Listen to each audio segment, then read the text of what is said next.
Wrong room, wrong day, wrong man. Nobody heard him say it. The words were barely a breath spoken to the recycled air of a first-class cabin at JFK, swallowed by the hum of auxiliary power and the soft chime of a seatbelt sign. The man who said them didn't raise his voice. He never did. He simply looked at the orange bag sitting in his seat, looked at the woman who put it there, and made a quiet decision that would take everything she had ever valued and reduce it to rubble. But we are getting ahead of ourselves. Let's start with the bag. It was a Hermes Birkin in faux orange, the kind of object that announces its own price before anyone speaks. $5,000 of hand-stitched leather and status placed with deliberate ceremony onto the soft leather of Seat 1A on Flight 774 to London Heathrow. Not tucked, not resting, placed. The way you place a crown on a throne. The way you plant a flag in conquered territory. The woman who put it there had never once in her life questioned whether she belonged somewhere. She had been born into the certainty of belonging, raised in it, married further into it. She wore that certainty the way other people wore skin so completely that she had stopped noticing it the way you stop noticing the air you breathe until someone cuts off your supply. The man who came for that seat was different. He had spent his entire life being questioned. Every room he walked into, every desk he approached, every seat he reached for, had come with an invisible toll, a moment where someone looked at him and measured the distance between what they expected and what he was. He had paid that toll 1,000 times over, not with apology, not with anger, with something quieter and more dangerous than either. He paid it by building. By the time Marcus Webb walked down the jet bridge at Terminal 4 that humid Tuesday evening in July, he had built something worth $400 million. He had built it from a legal pad in a hallway, from a 3-sentence pitch in a lobby, from years of being told to try the back entrance and choosing instead to buy the building. He was the founder and CEO of Webb Meridian Group, a logistics firm that held supply chain contracts with 3 major North American airlines. His face had appeared on the cover of Forbes 11 days ago. The headline had called him the Quiet Titan. He was quiet. That much was accurate. What the headline missed was the precision behind the quiet, the way his stillness was not passivity but something closer to coiled architecture. He had learned young that the loudest person in any room was almost never the most powerful one. Power, real power, didn't announce itself. It simply was. And then when pushed, it acted. He was about to be pushed. Diana Hartwell was already in the cabin when Marcus stepped onto the plane. She was settled into Seat 1B with the efficiency of a woman who had done this 100 times. Heels off items spread the orange Birkin positioned on 1A with the unhurried confidence of someone who had never once been told that seats were for people. She didn't look up when he arrived. She didn't need to. She had already decided somewhere in the wordless architecture of her assumptions that whoever was coming for that seat would be manageable, redirectable. The kind of person who, when presented with the mild inconvenience of her bag, would simply find somewhere else to be. She had been wrong before. She had never paid for it. Tonight, with cameras rising and a city watching and a world connected by an algorithm that eats injustice and spits out justice in real time, she was going to pay for every single time. Within 90 minutes of that plane failing to push back from Gate B-14, Diana Hartwell would be in handcuffs. A flight carrying 300 people would be canceled. A man she had dismissed in under 3 seconds would make one phone call that would begin the quiet, systematic dismantling of everything she had built her identity around. And Marcus Webb, the man she had looked through like a window, would finally sit in the seat he came for. But not before the story earned it. Not before we go back to the beginning. Not before we understand what was really sitting in that seat when the orange bag landed on it. Something older than money, older than status, older than any Birkin ever stitched. Dignity, and the question of who decides when it gets moved. Before we go any further, I want to ask you something. Where are you watching from right now? Drop your city in the comments below. And if stories about dignity, quiet strength, and people getting exactly what they deserve hit different for you, subscribe and hit that like button right now, because this one doesn't just hit hard, it hits true. Now, JFK, Terminal 4, 6:47 p.m. The sliding glass doors at the terminal entrance hissed open every 40 seconds, admitting fresh waves of travelers along with thick blasts of July heat that collided with the aggressive air conditioning of the departure hall in a battle neither side was winning. The terminal smelled of coffee that had been sitting too long, of sunscreen and stress, and the particular human urgency that only airports produce the feeling of time made physical of missing something that cannot be recovered. Flight 774 to London Heathrow was listed on the departure board in crisp white letters, Gate B14, on time. Boarding in 40 minutes. The gate area at B14 had the specific quality of first-class boarding in a busy terminal, a kind of contained pretension. A bubble where the noise was slightly lower and the carpet was slightly better, and the seats near the podium were slightly wider. A small group of passengers had already gathered, some standing with rolling bags, others settled with laptops and noise-canceling headphones pulled tight as armor. At the first-class check-in desk, a young woman named Caitlin Moore was working through the final pre-boarding verification with the precise, tired efficiency of someone 4 hours past her scheduled break. She was 26, with dark circles under sharp eyes, and she had been on her feet since noon. She had a gift for remembering faces, which in this job meant she also had a gift for absorbing the full spectrum of how people treated her. The dismissive, the demanding, the rare and startling occasions when someone looked her in the eye and asked how her shift was going. She was about to meet one of each. The gate area buzzed and shifted. A woman in a cream pantsuit was already moving toward the priority boarding lane, trailing a rolling bag carrying an orange Hermes tote that she held slightly away from her body, as though contact with lesser surfaces might be contagious. She did not look at Caitlin as she passed the desk. She looked at the jet bridge door as though willing it to open faster. Somewhere behind her, still far down the terminal corridor, a man in a charcoal suit was walking at a pace that was neither rushing nor slow. He moved with the easy authority of someone who had learned long ago that airports, like boardrooms, rewarded composure over urgency. He had a leather carry-on in one hand, no rolling bag. He bought a bottle of water from a vending machine near Gate B11, unscrewed the cap, took one sip, and continued walking. He had been awake for 31 hours. He had meetings in London in 11 hours worth $400 million. He wanted one thing from the next 6 hours: a seat. Silence. Sleep. The departure board clicked over. Gate B14, Flight 774, now boarding Group 1. Caitlin straightened behind her desk. She rolled her shoulders, took a breath, and looked up. The first person she saw was the woman in the cream pantsuit already pushing toward the jet bridge. The second person she saw coming down the corridor now was Marcus Webb. Her posture changed when she scanned his passport. Not fawning, not performing, just genuine, quiet recognition of someone who had earned her respect from a piece of paper alone. What happened next would change both their lives. "Mr. Webb," Caitlin said, and her voice dropped half a register into something that was not quite a whisper but was clearly not intended for the general boarding line. "It's an honor. We have 1A ready for you as requested. You're first in Group 1. Marcus looked at her name tag. He smiled, and it was a real smile, the kind that reached the eyes, unhurried and unperformative. "Thank you, Caitlin. Long shift." She blinked. People in 1A did not ask. "Since noon," she said, before she could decide whether to say it. "Almost there?" he said, taking the boarding pass she offered. "Get home safe."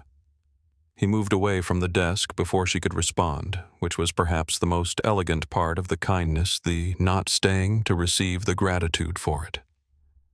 Marcus Webb was 43 years old, 6'2", broad through the shoulders, with the kind of physical presence that a well-cut suit could enhance but not manufacture. He wore charcoal today, bespoke, because he had learned in his 30s that clothes were a language, and he preferred to speak it fluently rather than loudly. No pocket square, no tie. A Patek Philippe Aquanaut on his left wrist, steel and black. A watch that cost more than most cars in the Terminal 4 parking garage, worn with such absence of performance that 3 people had walked past him today without glancing at it. That was intentional. His leather carry-on was cognac brown, worn at the corners from actual use, not manufactured vintage distressing. He carried it in his left hand. His right hand held his notebook, a battered thick Leuchtturm 1917, with a broken elastic closure that he had replaced 3 times with a rubber band. The notebook went everywhere he went. It was the most honest thing about him. He moved through security with the practiced fluency of a man who had cleared 1,000 checkpoints. Laptop out, shoes off, jacket folded. He thanked the TSA agent by name, reading it from the badge. The agent looked slightly startled, then nodded. On the other side, Marcus did not go to the Centurion Lounge, though he had the card and the clearance and the membership. He did not want champagne and small talk and the particular theater of wealthy people performing relaxation at each other. He found a corner seat near the window at gate B12, 2 gates from his own, and sat down. He pulled out the notebook. He wrote 3 lines. The handwriting was small and careful. His phone buzzed. Adriana Cruz, his executive assistant. "London team is confirmed," she said before he could speak. She always said it before he could speak. "Boardroom at Webb Meridian London is ready for 9 a.m. signing. 11 attendees confirmed, 2 remote. The Hargreaves investors want to do a brief walkthrough of the supply projections before the documents are signed. I've prepared a 1-page summary. Should I send it?" "Send it," Marcus said. "Anything else?" A brief pause, not hesitation. Adriana never hesitated, but the particular pause of someone choosing how to sequence information. The Crestline acquisition documents were finalized this morning. Everything is recorded and confirmed. "Good. Do you want me to draft the announcement?" "No." "When?" "Not yet." He watched a plane push back from the gate outside the window. "Announcements invite questions, Adriana. Actions invite consequences. We act first." A moment of silence that he recognized as her writing this down. She wrote everything down. It was one of the reasons she was the best assistant he had ever had. "Safe flight," she said. "Thank you." He put the phone in his jacket pocket. He looked at the 3 lines in his notebook. He read them once, then closed the cover. 31 hours without sleep sat behind his eyes like pressure. His body knew the math of the next 24 hours better than his mind did. The signing, the handshakes, the investors who needed to feel confident, the journalists who would ask questions through intermediaries, the quiet dinner afterward where the real decisions would be discussed. He had done this before. He knew how to run on reserves. But first, he needed the seat. 1 seat. 6 hours. Darkness outside the window, and the engine hum, and nothing that required anything from him. He stood when the first boarding announcement came. He tucked the notebook back into the carry-on. He bought nothing from the newsstand, declined nothing from the gate agent offering upgrades to passengers who did not need them, and walked down the jet bridge at a pace that was neither urgent nor symbolic. He simply walked. The jet bridge smelled of jet fuel and stale conditioned air, and the faint specific staleness of 100 previous flights. The carpet was the deep blue of airline branding that looked expensive from a distance and showed scuffs up close. At the end of the bridge, the cabin door was open. A flight attendant stood at the threshold. Tomas Rivera, 34, with dark eyes and an even darker sense of humor that he kept carefully filed away during boarding. He had been doing this for 11 years. He had a gift for reading the temperature of a cabin in under 60 seconds, for knowing which passengers were going to be difficult before they opened their mouths, and for knowing which passengers, the quiet ones, the ones who said thank you without looking at you to see if you'd noticed the thank you were going to be the ones worth remembering. He looked at Marcus and nodded. "Mr. Webb, welcome aboard. Right this way." "Thank you, Tomas." Marcus stepped into the cabin, turned left into the first-class section, and stopped. The cabin was the older wide-body configuration, open suites rather than closed pods, spacious and hushed, lit in the warm amber of pre-flight lighting. Seat 1. A was on the left side window, first row. The leather was deep and cool-looking. The pillow was folded precisely at the corner, and on it, settled with the unhurried confidence of a territorial claim, sat a $5,000 orange bag. Marcus looked at the bag. He took one breath, a single, measured breath that the narration needs to sit inside for a moment, because in that breath was 31 hours of airports and time zones, and the weight of a $400 million signing, and somewhere underneath all of it, the older weight, the one he had been carrying since he was 19 years old, and someone looked at him and decided he belonged somewhere else. He let the breath out. He stepped forward. Diana Hartwell had been flying first class for 22 years. In those 22 years, she had developed a system for boarding that was as precise and unconscious as breathing. The Birkin positioned in the seat before her rolling bag went over head heels, off within 90 seconds, the personal reading device out the pre-flight champagne order placed with a tilt of the chin rather than a raised hand.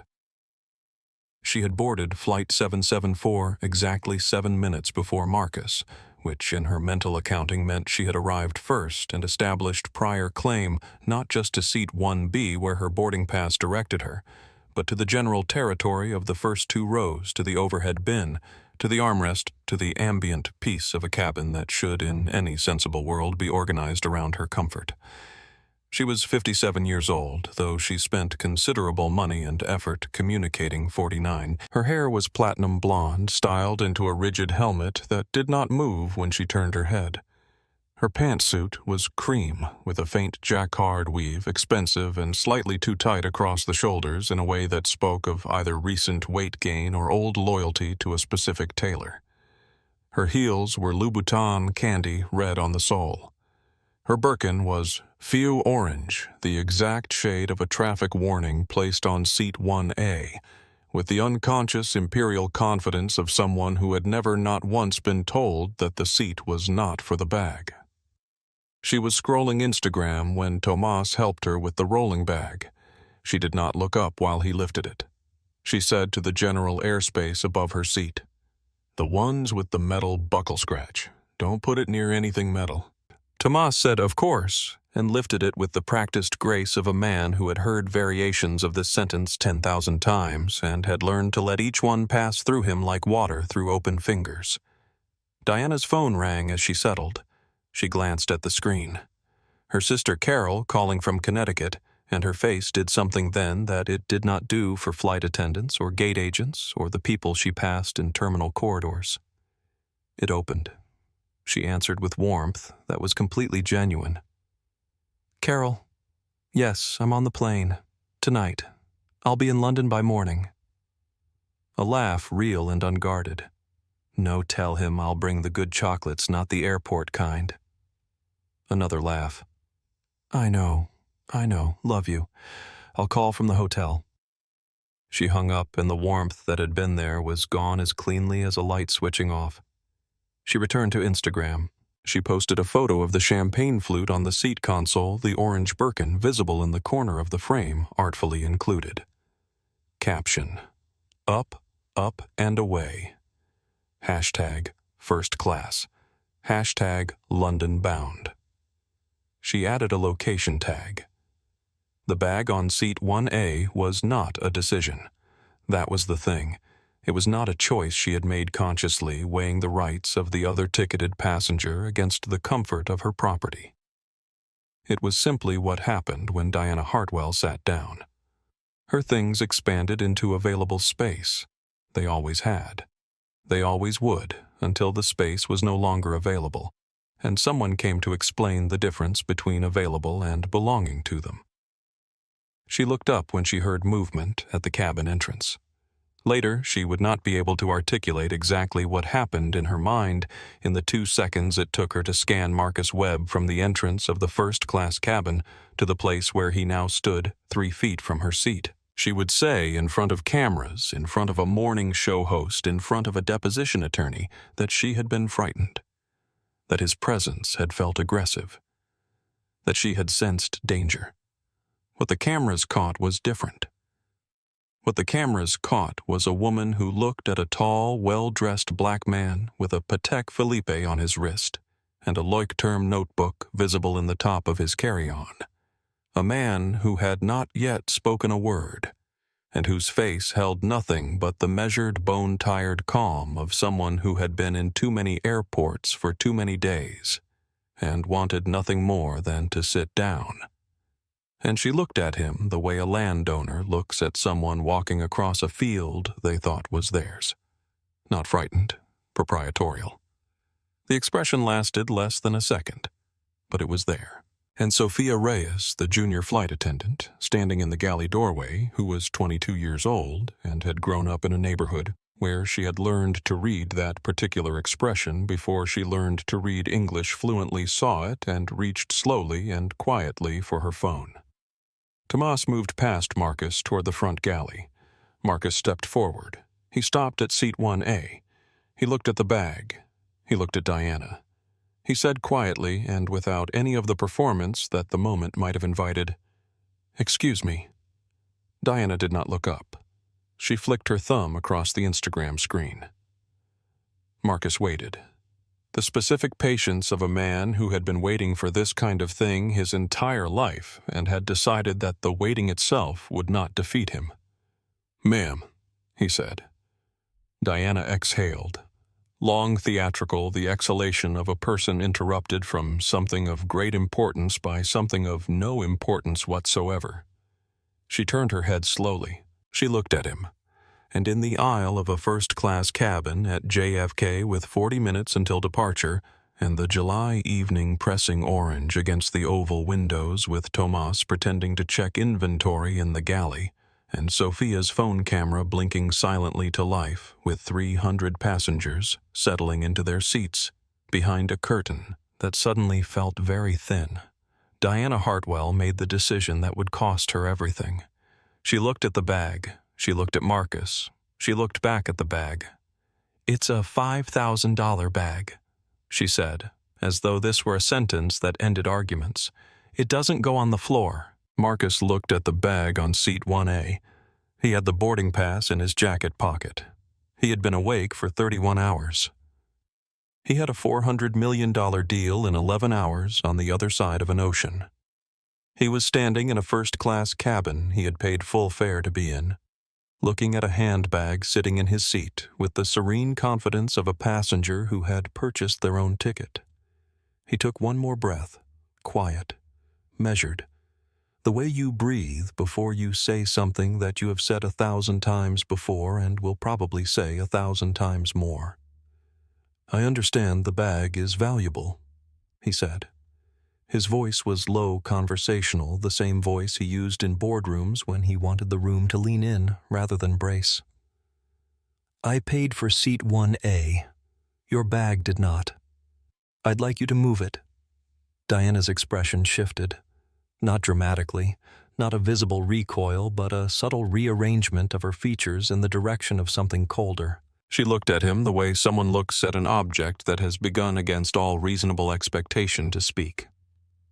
"There's room in business class," she said, "or ask the attendant to find you something further back. I need the space." "I'm not sitting in business class," Marcus said. "I'm sitting in 1A. "You're being incredibly rude," Diana said, "for someone asking a favor." "I'm not asking a favor. I'm stating a fact." The words landed in the cabin air and stayed there. Not hostile, not raised, just present the way facts are present without needing anyone's permission to be true. Tomas materialized at Marcus's shoulder with the quiet speed of a man trained to arrive before a situation asked him to. He had been listening from the galley. He had also been hoping with the specific, exhausted hope of someone who had lost similar situations before that the woman would simply move the bag and the conversation would end here. "Ma'am?" Tomas said, his voice carrying the professional warmth of a man who genuinely liked people and was being tested on it. "I'm going to need to ask you to stow your personal items in the overhead bin or under the seat in front of you. Mr. Webb is the ticketed passenger for 1A. Diana looked at Tomas. She looked at him for a long moment in the way powerful people sometimes look at service professionals, as though his words had arrived in a language she technically spoke but chose not to engage with. "I fly this airline 40 times a year," she said. "My husband's company is one of your top corporate accounts. I would think that entitles me to basic accommodation." "It entitles you to excellent service in your assigned seat," Tomas said. "Which is 1B. Diana's eyes narrowed. She turned back to Marcus, and this time the pretense of inconvenient civility was thinner, the good social lacquer wearing at the edges to show what was underneath. "He came at me," she said to Tomas, but loud enough to reach the second and third rows. "He walked in here and immediately started making threats." Marcus had not moved. He had not raised his hands. He had not stepped forward. He stood in the aisle with his carry-on in his left hand and his right hand empty. And he looked at the bag, and he looked at Diana, and he said nothing because the silence was doing better work than any sentence he could have constructed. In row 3, a man named Noah Briggs, 31, a travel vlogger from Austin who had 340,000 YouTube subscribers and a phone that he considered a professional tool, had been watching this exchange since Marcus first spoke. He had been in first class 17 times and had seen bag disputes before. He had never seen one quite like this. There was something in the quality of the stillness from the man in the aisle that Noah, who had an instinct for stories, recognized as significant. He raised his phone. The red dot blinked on. He said nothing. He simply began recording. In the galley doorway, Sophia Reyes stood with her back against the wall and her phone held low and angled upward. She had been recording for 4 minutes. She noted the time on the screen. 6:59 p.m. Diana sensed the phones. She did not see them, but she felt them the way people who have spent their lives performing for audiences develop a peripheral awareness of attention. Her voice adjusted, softened at the edges, took on the particular tremor of grievance. "I don't feel comfortable," she said. "He's making me uncomfortable. He walked onto this plane, and the moment he saw me, the energy was just—" She gestured vaguely. "I'm a woman traveling alone. I have a right to feel safe." Marcus looked at her for one long, unblinking moment. "Wrong room," he said very quietly. So quietly that later, when Noah's footage was slowed and the audio was boosted, commenters would argue for 3 days about whether he had said it at all. "Wrong day. Wrong man." Diana blinked. "Excuse me." He didn't repeat it. He turned to Tomas. "I'd like the captain, please." Tomas keyed his headset. Margaret Ellis, 64 years old, retired professor of economics from the University of Michigan, sitting in seat 3A with a hardback. She had stopped reading 7 minutes ago, leaned forward slightly. She had short silver hair and reading glasses pushed up onto her forehead, and the kind of calm that comes from spending a long career watching rooms full of people choose between the comfortable lie and the inconvenient truth. She looked at Marcus. She looked at the bag. She looked at Diana. She set her book down on her tray table. She did not speak. Not yet. But she set her book down with the particular deliberateness of a woman who had decided something. Diana was still talking. She was talking to Tomas, to the general cabin, to the ambient witnesses of a plane filling up with people who were finding their seats and immediately going still as they absorbed the specific atmospheric pressure of an unresolved conflict. "This is harassment," Diana said. "I want this person removed. I want to speak to management. I have been a loyal customer for over 2 decades, and I am being treated like ma'am. Tomas had reached the end of a very long professional patience and had arrived somewhere beyond it that was not anger, but was absolute and final. You have been given 3 direct instructions to move your property from a ticketed passenger seat. I am formally informing you that failure to comply with crew member instructions is a violation of federal aviation regulations. This is your final warning before I request law enforcement assistance. Diana stared at him. The cabin had gone genuinely quiet now. Not the polite, averting quiet of people pretending not to hear something. The held breath quiet of people who had stopped pretending. Marcus stood in the aisle, carry-on in hand, waiting. Not performing patience. Not demonstrating restraint for an audience. Simply waiting the way a mountain waits, having learned long ago that it does not need to justify its presence to weather. Sophia's phone camera captured his face in profile. Later, that frame, that single still image extracted from the video, would be printed on signs and t-shirts and shared in caption contests and used in op-eds about a dozen different things. But what the image actually showed when you looked at it without the context of the argument was a man who was very tired and wanted very much to sit down. That was all. That was enough. "Move the bag," Marcus said, "or I'll move it myself." Diana gasped. Her hand went to her collarbone. "If you touch my property," she said, "that is assault. I will press charges. I will have you arrested." "Moving a bag from a seat is not assault," Marcus said. "Sitting in someone else's seat without permission is theft of service. I'll give you one more opportunity to solve this simply." The orange Birkin sat between them like a verdict waiting to be read. A second flight attendant appeared from the business class section. A young man named Carter Reeves, who had been dispatched by Tomas via headset and who arrived with the uncertain energy of someone who had received a briefing but had not yet seen the thing being briefed about. He took one look at the configuration, the bag on the seat, the tall, still man in the aisle, the woman with her arms crossed and her chin elevated, and he aligned himself beside Tomas with the instinct of someone choosing a side without quite knowing they were choosing. "What seems to be the difficulty?" Carter asked, which was the question he had been trained to ask, and which in this specific context landed with the faint absurdity of asking someone standing in a burning room how the temperature was. "There is no difficulty," Diana said to Carter, ignoring Tomas entirely. "There is a man who has been behaving aggressively toward me since he boarded, and a crew member who is taking his side instead of protecting a paying passenger." Carter looked at Tomas.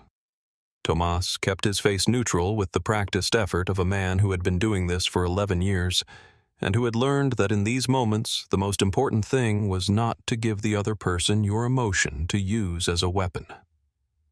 "Mrs. Hartwell," he said, because he had gotten her name from the manifest.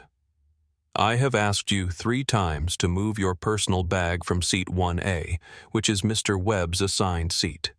He is standing in the aisle because you are occupying his place. That is the entirety of the situation." Diana pivoted to Carter. "He threatened to touch my property." "I said I would move it," Marcus said, "if she would not. That is not a threat. That is a statement of intended action to retrieve access to a seat I have paid for."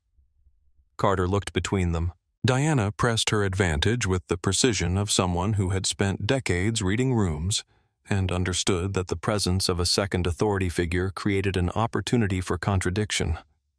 "He's had an aggressive energy from the moment he walked on this plane," she said, her voice dropping into the register of reasoned concern, lower now, calmer, performatively reasonable. "I don't know this man. He's standing over me in my seat. I am a woman alone on an international flight, and I am asking for your help." Carter, to his credit, looked at Tomas rather than at Diana. Tomas gave him the smallest, most controlled shake of his head. "Your seat, Mrs. Hartwell," Carter said carefully, "is 1B." Diana turned to him fully. The reasoned concern evaporated. "You," she said, and her voice had sharpened into something that had edges, "are a waiter with wings. Do not tell me what my seat is." The cabin heard it. Not all of it, but enough of it. The phrase "waiter with wings" delivered in the specific register of contempt that requires no volume to carry reached row 3, where Margaret Ellis sat with her book face down on the tray table and her hands folded in her lap. It reached row 4, where a couple was no longer looking at their phones. It reached Noah Briggs's camera, which was still recording the sound quality surprisingly clean given the ambient engine noise. Tomas did not change his expression. He had been called things in 11 years that made waiter with wings sound like a compliment. He had learned to let words like that pass through him. But the letting through was costing him something tonight, and the cost was visible in the small tightening around his jaw there, and gone, in a second, the way a candle flickers in a draft.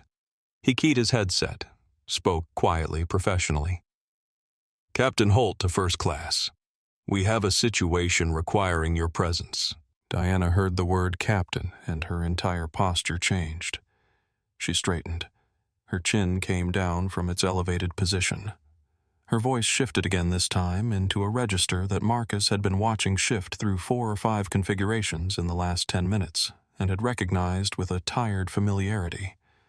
Performance. All the way down. "Thank goodness," she said to nobody specifically. "Someone reasonable." Marcus looked at her, not with anger. Not with the heat of someone who had been insulted and was building toward response.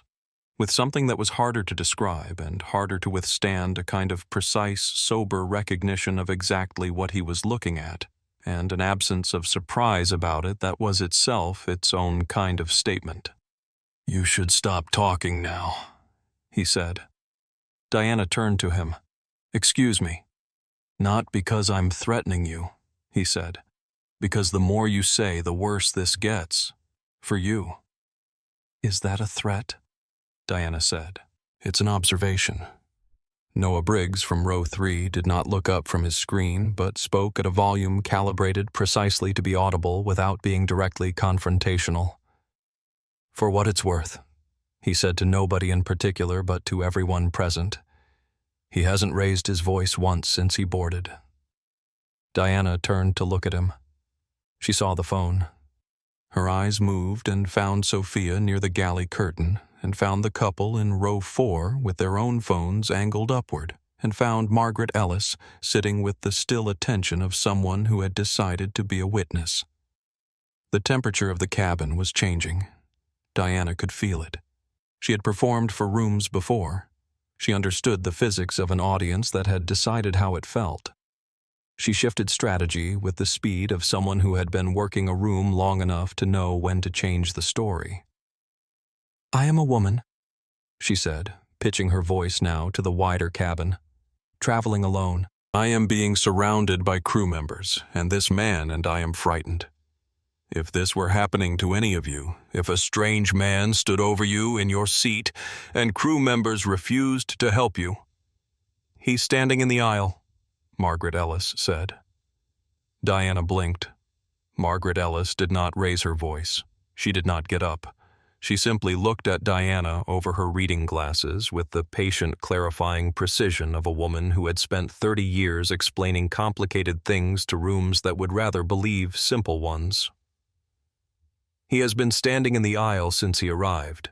You are in his seat. The crew has asked you to move your bag 3 times. I've been watching since the beginning, and the only thing I've seen that resembles aggression is the word you used to describe the young man who helped you with your luggage." Diana stared at her. "Waiter with wings," Margaret said. "I believe that was the phrase." The cabin was very quiet. Marcus looked at Tomas. Tomas looked at Marcus with an expression that in another setting might have accompanied a slow exhale of relief. He had been standing in this aisle, professionally calm, absorbing all of it for 11 minutes. 11 minutes of being told he was a waiter a side-taker, a glorified servant, and he had held the line. Not because he was required to by policy, because something in him, some deeply personal understanding of what was at stake in this specific configuration of power and who was being asked to move, had told him to hold. He had held. 3 years ago, a similar passenger in a similar cabin had screamed at him until he had backed down and moved a different passenger to accommodate her demand. He had thought about that passenger for 3 years.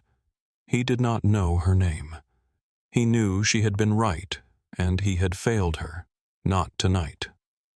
"Captain Holt is on his way," Tomas said. His voice was steady.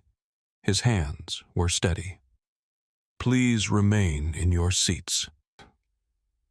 He did not look at Diana when he said it. He looked at Marcus, who nodded once, very slightly. The nod of one person to another that means I see what you're doing, and I see what it costs, and it matters.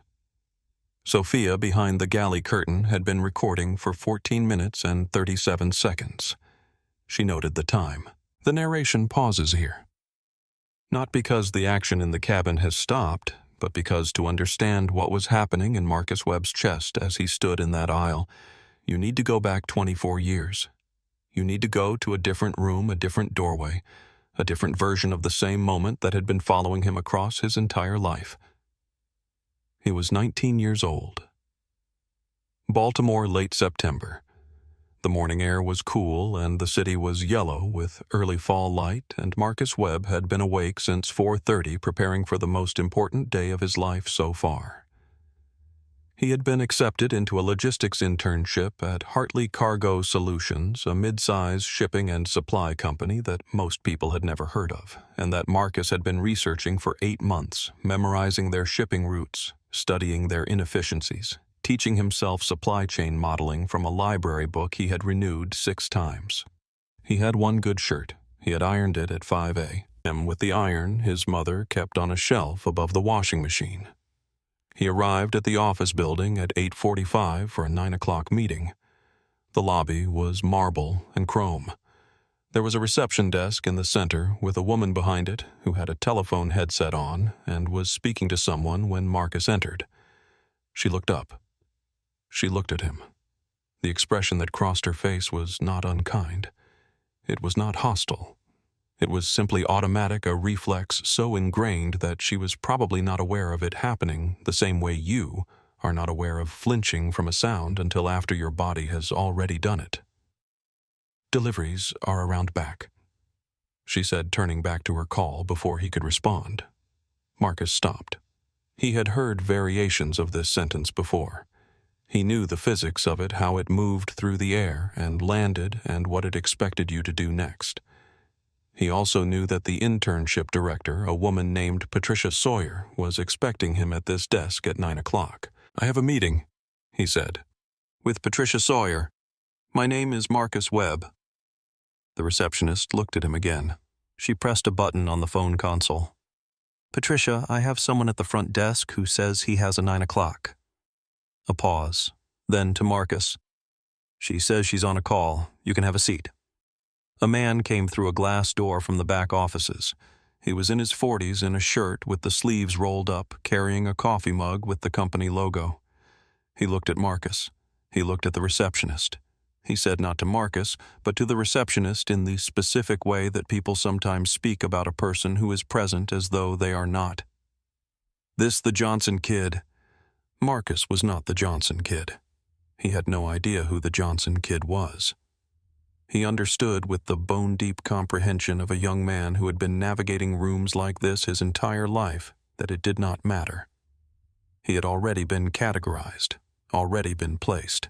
The man looked at Marcus and said with a not unkind awkwardness that was somehow worse than hostility would have been, "You can wait in the hallway." Marcus waited in the hallway for 40 minutes. He sat on a bench beside a fire extinguisher and a corkboard with a lost and found notice pinned to it. He did not leave. He did not take out his phone to look busy. He pulled a legal pad from his bag and he wrote. He wrote routes, shipping routes.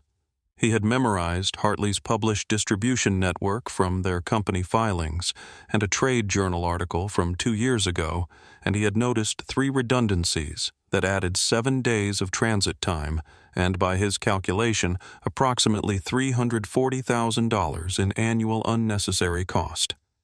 He sketched an alternative model. He refined it. He worked on it for 38 minutes while the hallway was empty around him. Patricia Sawyer found him there. She was horrified. She apologized in this way people apologize when they are ashamed and have no adequate words for it. She upgraded his position on the spot from file assistant to junior logistics analyst, which was not a position that had existed before that morning. He showed her the legal pad. She stared at it for a long time. "How long were you out here?" she asked. 40 minutes, he said. "And you did this in 40 minutes? "I had the time," he said. That model, refined and expanded over the following 3 years, became the core routing algorithm of Web Meridian Group. It was now used in supply chain optimization by 2 of the 3 airlines on whose planes Marcus Webb flew when he needed to be somewhere fast. The hallway had not stopped him. It had built him. He had stopped waiting in hallways a long time ago.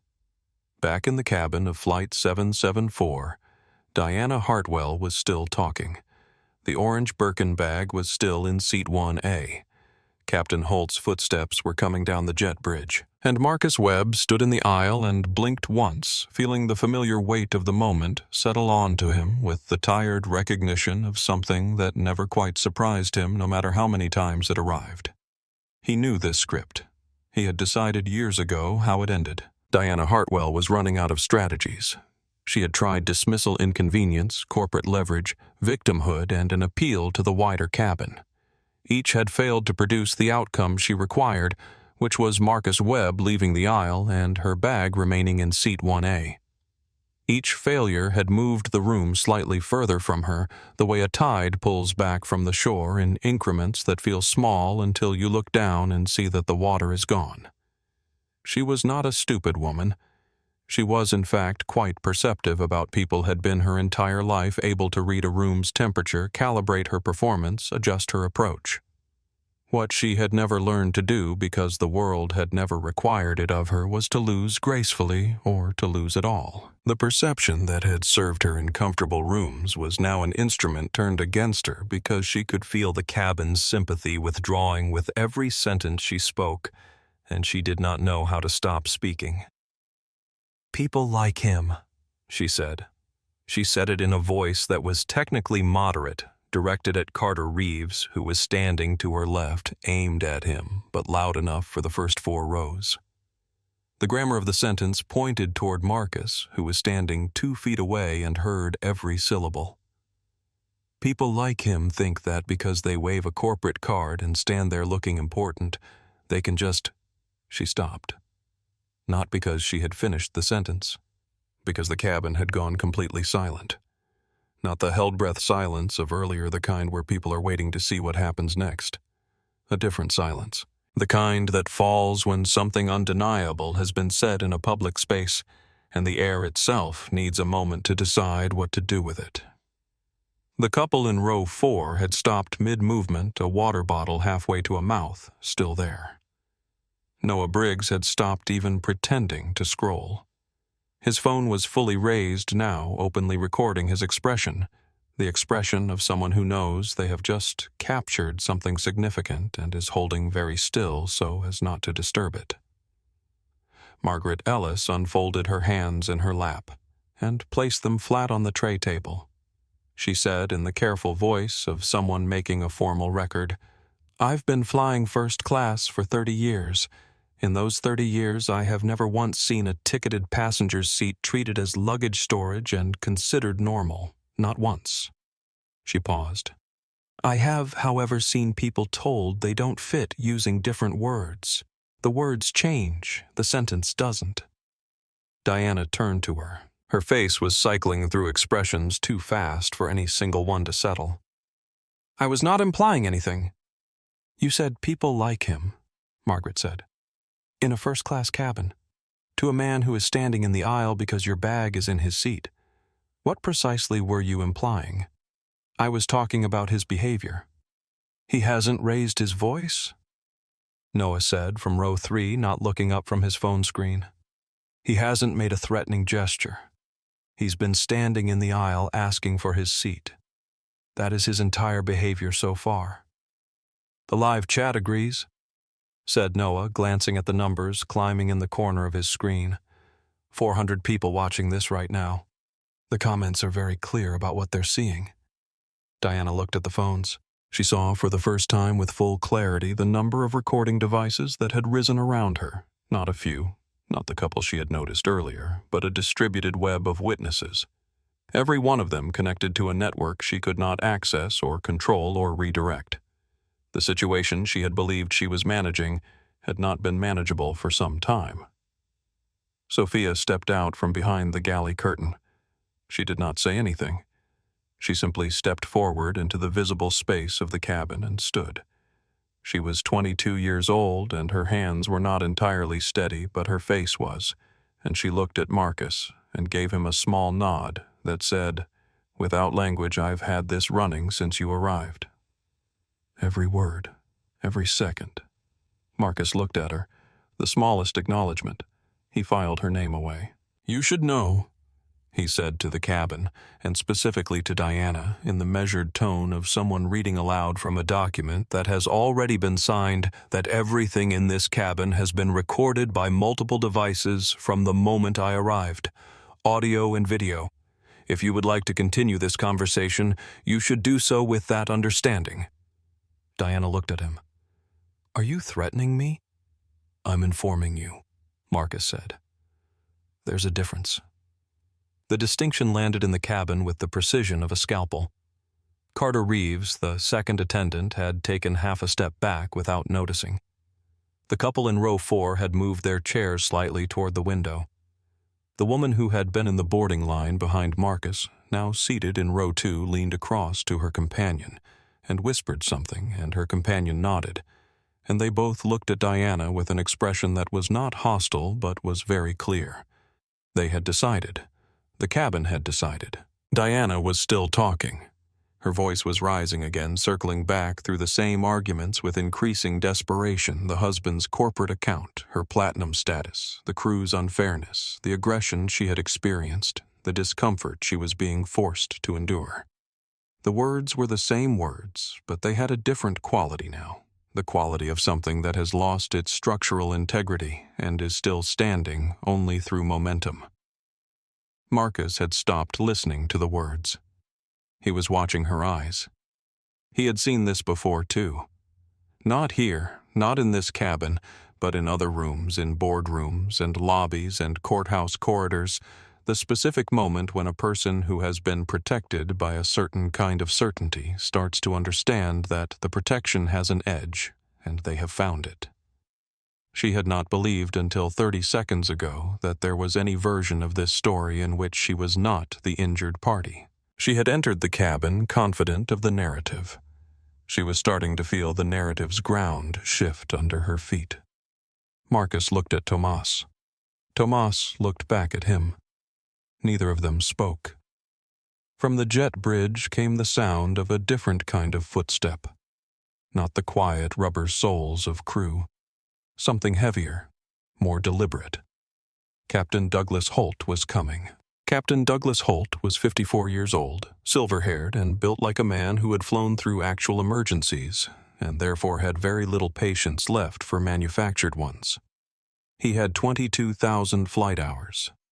He had landed a wide-body aircraft with a hydraulic failure in Frankfurt, had diverted through a North Atlantic storm cell that air traffic control had initially told him was manageable, and had once memorably talked a panic-stricken passenger out of trying to open a cabin door at 35,000 feet through 40 minutes of uninterrupted calm narration. He was not a man who was impressed by a scene. He stepped into the first-class cabin, adjusted his hat, and took in the configuration in approximately 4 seconds. Bag on seat, man standing in aisle, flight attendants positioned with the specific posture of people who have already tried and need backup. Woman in 1B with her arms crossed and an expression that he had seen on a certain kind of passenger and had learned from experience to handle like unexploded ordnance, carefully, specifically, with no sudden movements and no ambiguity. "What is the situation here?" he said. His voice did not boom. It carried the difference between a megaphone and a resonating chamber. The authority came from the source and not the volume. Diana transformed instantly. The shift was so complete that several passengers would mention it later in their accounts, the way her entire architecture rearranged itself at the sight of the uniform, the raised chin dropping the crossed arms, opening the voice which had been sharp and declarative, becoming soft and fluttery and practiced. "Oh, thank goodness," she said, one hand going to her chest. "Captain, I've been so frightened." This man came on board and immediately became aggressive, and the crew has been taking his side rather than helping me. And I have just been sitting here. I've been a platinum member for 15 years. I just want to get to London. Captain Holt looked at Tomas. Tomas gave him the crisp 30-second summary. Bag on seat. 3 requests to move it. Refusal each time. Escalating behavior from the passenger in 1B. Slurs directed at crew. Allegations of threat against the passenger in the aisle with no observed support in the cabin. Holt looked at Marcus.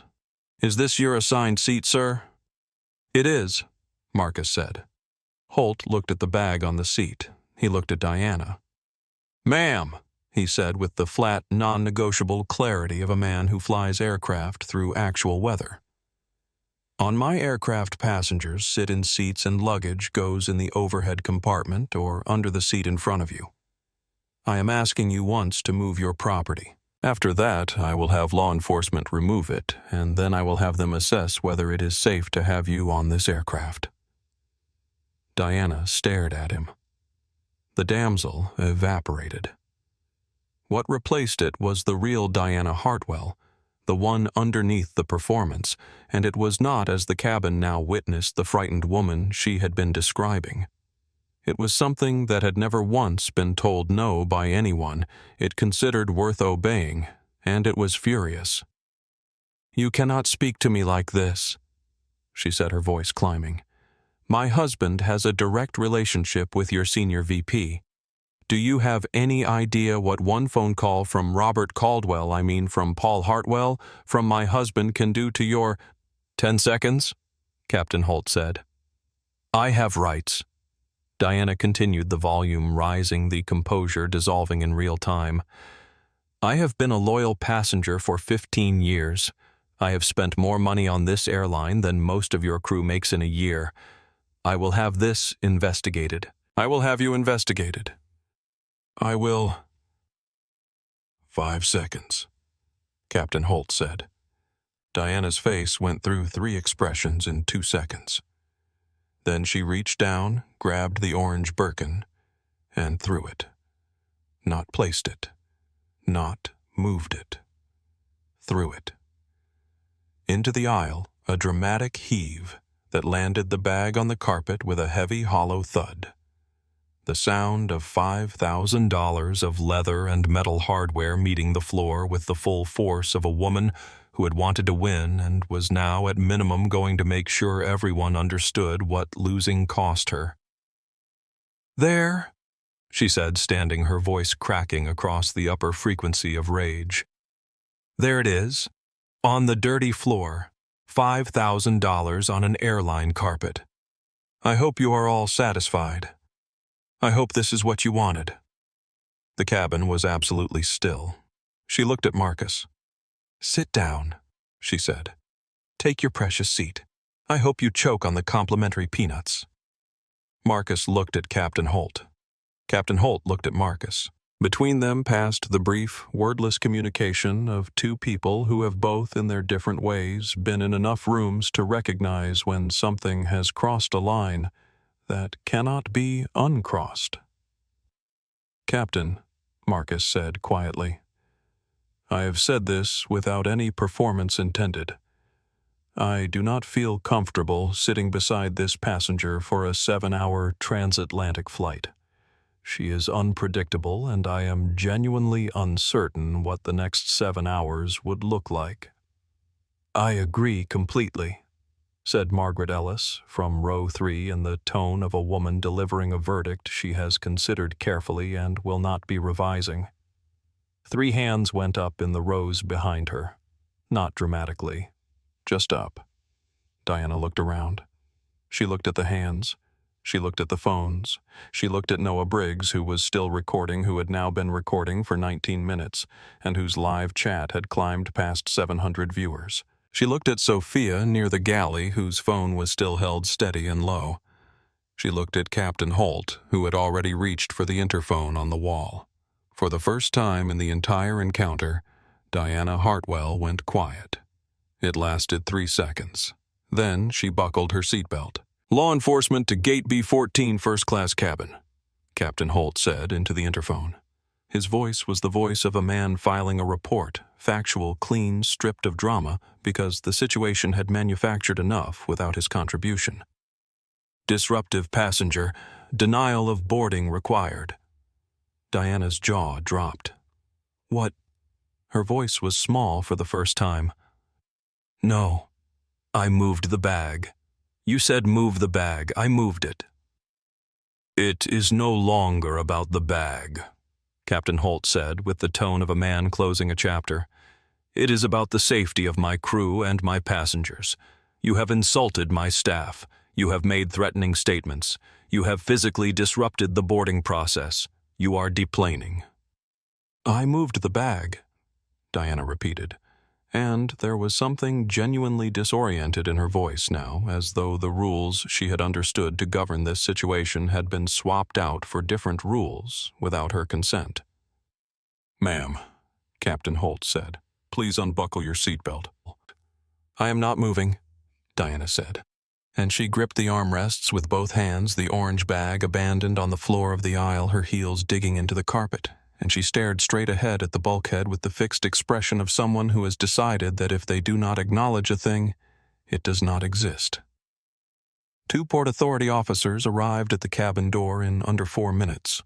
They were professional and efficient, and entirely unimpressed by anything they found, having dealt with resistant passengers before, and having learned that the resistance almost never changed the outcome. "Ma'am," the first officer said. He was calm, measured, the professional cousin of Captain Holt's authority. "I need you to come with us." "I am not going anywhere," Diana said, still staring at the bulkhead. "This is discrimination. You are removing me because I am a woman. You are taking his side because he is a man. I know my rights." "You are being removed because you have refused direct crew instructions multiple times and are disrupting a commercial flight," the officer said. "Please come with us now." "No." The officer looked at his colleague looked back. They had the specific patience of people for whom this was a Tuesday. "Ma'am, I'm going to ask you one more time to come with us voluntarily." "No." They reached for her gently but firmly, one on each side. Diana began to fight. Not dramatically, not violently, but with the determined physical resistance of someone who has decided that her body is the last argument she has left. She pulled against their grip. Her hair, the rigid platinum helmet, had begun to loosen. Her cream pantsuit was pulling at the shoulders. She kicked out with both legs. One heel connected with the officer's shin. It was not a hard impact. It was not by any objective measure a dangerous blow, but it was contact. Physical contact, with a law enforcement officer, in the act of resisting lawful removal from an aircraft. The first officer said very quietly and without any particular emotion, "That is assault on a police officer." He produced the handcuffs. Diana said in a voice that had finally fully lost its shape, No, wait, I'll go voluntarily. There's no need for—" But the officer had already made his determination, and his determination was that a person who kicks an officer after being told 3 times to comply does not get the option of voluntary departure. The removal took 3.5 minutes. Marcus stepped back into the galley to give the crew space. He stood beside Sophia, who had finally stopped recording, and he watched. Not with satisfaction, not with any visible emotion at all. He watched the way you watch something complicated resolve itself with the attention it deserves, and without the performance the moment might invite. Diana screamed the whole way down the aisle. Her hair was fully loose now, falling across her face. Her suit was rumpled, the jacket half off one shoulder. She grabbed at armrests, at overhead bins, at anything available, not to stop herself, but because her hands needed somewhere to be needed, to grip something, having spent the last hour gripping authority, and found it gone. As she was pulled past Marcus, she turned her head. Their eyes met. She was not crying. She was beyond crying. Her eyes were wild with a specific kind of fury that comes from losing in public the thing you never believed you could lose. "You'll pay for this," she said. "I'll sue you. I'll sue all of you. Do you have any idea who my husband is?" "You don't know who I am." Marcus looked at her for a moment. His voice, when he spoke, was very quiet. "I know exactly who you are," he said. "That's not a difficult question." She was gone before she could respond. The cabin was silent for 4 seconds. Then someone in row 6 started clapping tentatively one pair of hands in the hush. Then another. Then Margaret Ellis from row 3 clapped twice, precisely not triumphant, but acknowledging something that needed acknowledging. Then the rest of the cabin joined, not in celebration, but in the collective exhale of people who had been holding their breath. Marcus walked back to seat 1A. He set his carry-on in the overhead bin. He sat down. The leather was cool and deep. He picked up the orange bag from the floor of the aisle and handed it to Tomas. "I imagine they'll need that," he said. "Thank you, Mr. Webb," Tomas said. Marcus nodded. He picked up the menu card from the console. He put it back down. He looked out the window. The tarmac was lit in the yellow-gray of a late summer evening, the ground crew moving around the aircraft with the specific, purposeful randomness of their work. Marcus watched them for a moment, then looked at his watch. He waited. 10 minutes. 15. The engines did not spin. The jet bridge did not retract. The ground crew outside his window were moving faster now, with the quality of urgency that ground crew are not supposed to have at a gate. The PA system crackled. Captain Holt's voice was different now, the command tone replaced by the specific heavy flatness of a man delivering news he cannot improve. "Ladies and gentlemen, this is Captain Holt. I'm very sorry to inform you that due to the delay caused by the passenger removal and the resulting impact on our crew duty hours under federal aviation regulations, Flight 774 is canceled. All passengers please deplane and proceed to the terminal for rebooking assistance." The cabin erupted, canceled. Because of her. A man's voice from business class. "Thanks a lot, buddy." He was talking to Marcus. "If you'd just sat somewhere else, none of this happens. Now 300 people are stranded because you had to have your exact seat." Marcus said nothing. He stood. He took his carry-on from the overhead bin. He walked up the aisle with his head level and his face composed, and the specific, long-practiced dignity of a man who has been blamed for the consequences of other people's choices before and has learned that responding to it in the moment changes nothing. In the terminal, he found the corner by the window. He took out his phone. Terminal 4 at JFK had been a manageable kind of chaos before the cancellation. It became something else entirely when 300 passengers of Flight 774 came through the doors in a wave of frustration and rolling bags, all of them looking for the customer service desk and finding a line that was already 60 people deep. The smell of stale coffee had been joined by the smell of frustration, which has its own specific olfactory quality, a sharpening of the air that comes from a large number of people in a confined space who all feel justifiably that something has been taken from them. Children were crying in the way children cry in airports, high and sustained. A man was already on his phone with a lawyer. A woman in business class was informing her companion that she was going to write an 800-word review and publish it somewhere that mattered. At the center of this, Diana Hartwell was holding court. She had been released by the Port Authority with a desk appearance ticket for the misdemeanor of having kicked an officer. The officers had not wanted to do the full booking paperwork at 7:30 on a Friday evening, and had made the pragmatic decision of a department that had exactly this kind of call 5 times a week process her later release her now.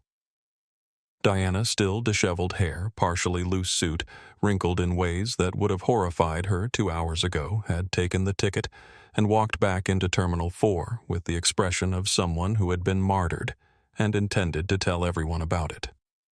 She had found 6 disgruntled passengers within 4 minutes.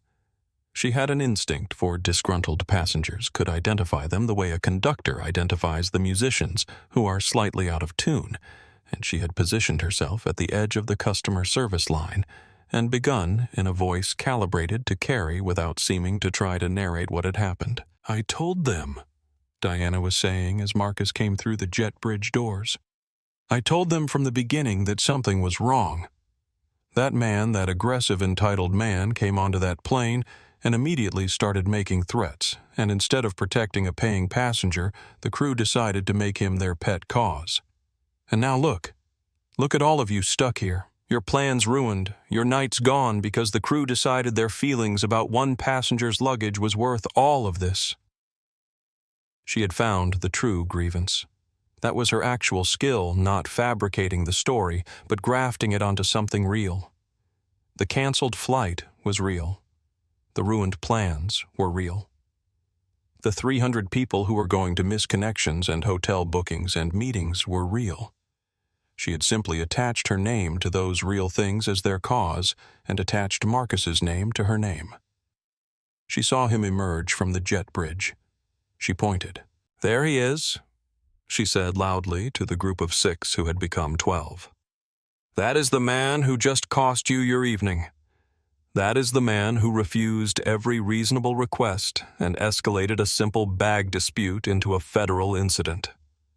A few people, not many, but enough, looked at Marcus with the redirected frustration of people who needed somewhere to put it. Someone booed. Marcus heard it. He kept walking. He did not look at Diana. He did not look at the people booing. He walked with the level-headed, unsurprised quality of a man who had been here before and knew that the crowd's anger was not about him, that it was about a flight and a Friday night and a system of plans that had been disrupted, and that it needed an object, and he was visible, and that none of this was about justice. He found the corner near the window. Gate B12. The same seat he had sat in before boarding. He sat down. He looked across the terminal at Diana. She was still performing. Her hands were moving. Her voice was carrying. She was now describing to a growing audience the details of her removal from the aircraft in terms that bore an approximately 40% resemblance to what had been recorded on 4 separate devices. Near the customer service desk, Caitlin Moore was being targeted. Diana had moved there with 3 of her acquired audience in tow, and she was now addressing Caitlin directly, leaning across the counter, her voice carrying the specific frequency of a woman who has decided that the person behind the desk is the most accessible representative of the entity that has wronged her. "I want a first-class booking on the next available flight," Diana was saying. "Not business, first class. And I want vouchers for the inconvenience I have experienced tonight. And I want the name of your supervisor and your supervisor's supervisor, and I want to know who I call to file a formal complaint against Captain Holt and the 2 men in first class who—" Caitlin looked like she was trying not to cry. She was 26 years old and had been on shift since noon, and she had until 40 minutes ago believed that the worst part of her evening was over. She was a person who genuinely liked her job, who had a gift for being kind to people under pressure, and who was now absorbing the full force of Diana Hartwell's displaced fury with nothing between her and it but a customer service counter and 6 weeks of training. Marcus watched this for 30 seconds. He looked down at his phone. It was ringing. Rick Owens, CEO of the airline, calling back. Marcus answered. "Marcus." Rick Owens said, his voice carrying the specific quality of a man who has received a report he was not expecting and has not yet decided how to feel about it. I just got the situation report from my VP of Operations. Flight 774 is down. You're at JFK. You're supposed to be in London for the signing in 10 hours. If you miss that signing, the investors might walk, Marcus said. I know, Rick. I'm standing in Terminal 4. The flight was canceled because a passenger blocked my seat, assaulted your crew, kicked a law enforcement officer, and delayed the departure until your pilots exceeded their duty hours. Those are the facts. A long exhale. I'm so sorry, Marcus. Give me 10 minutes.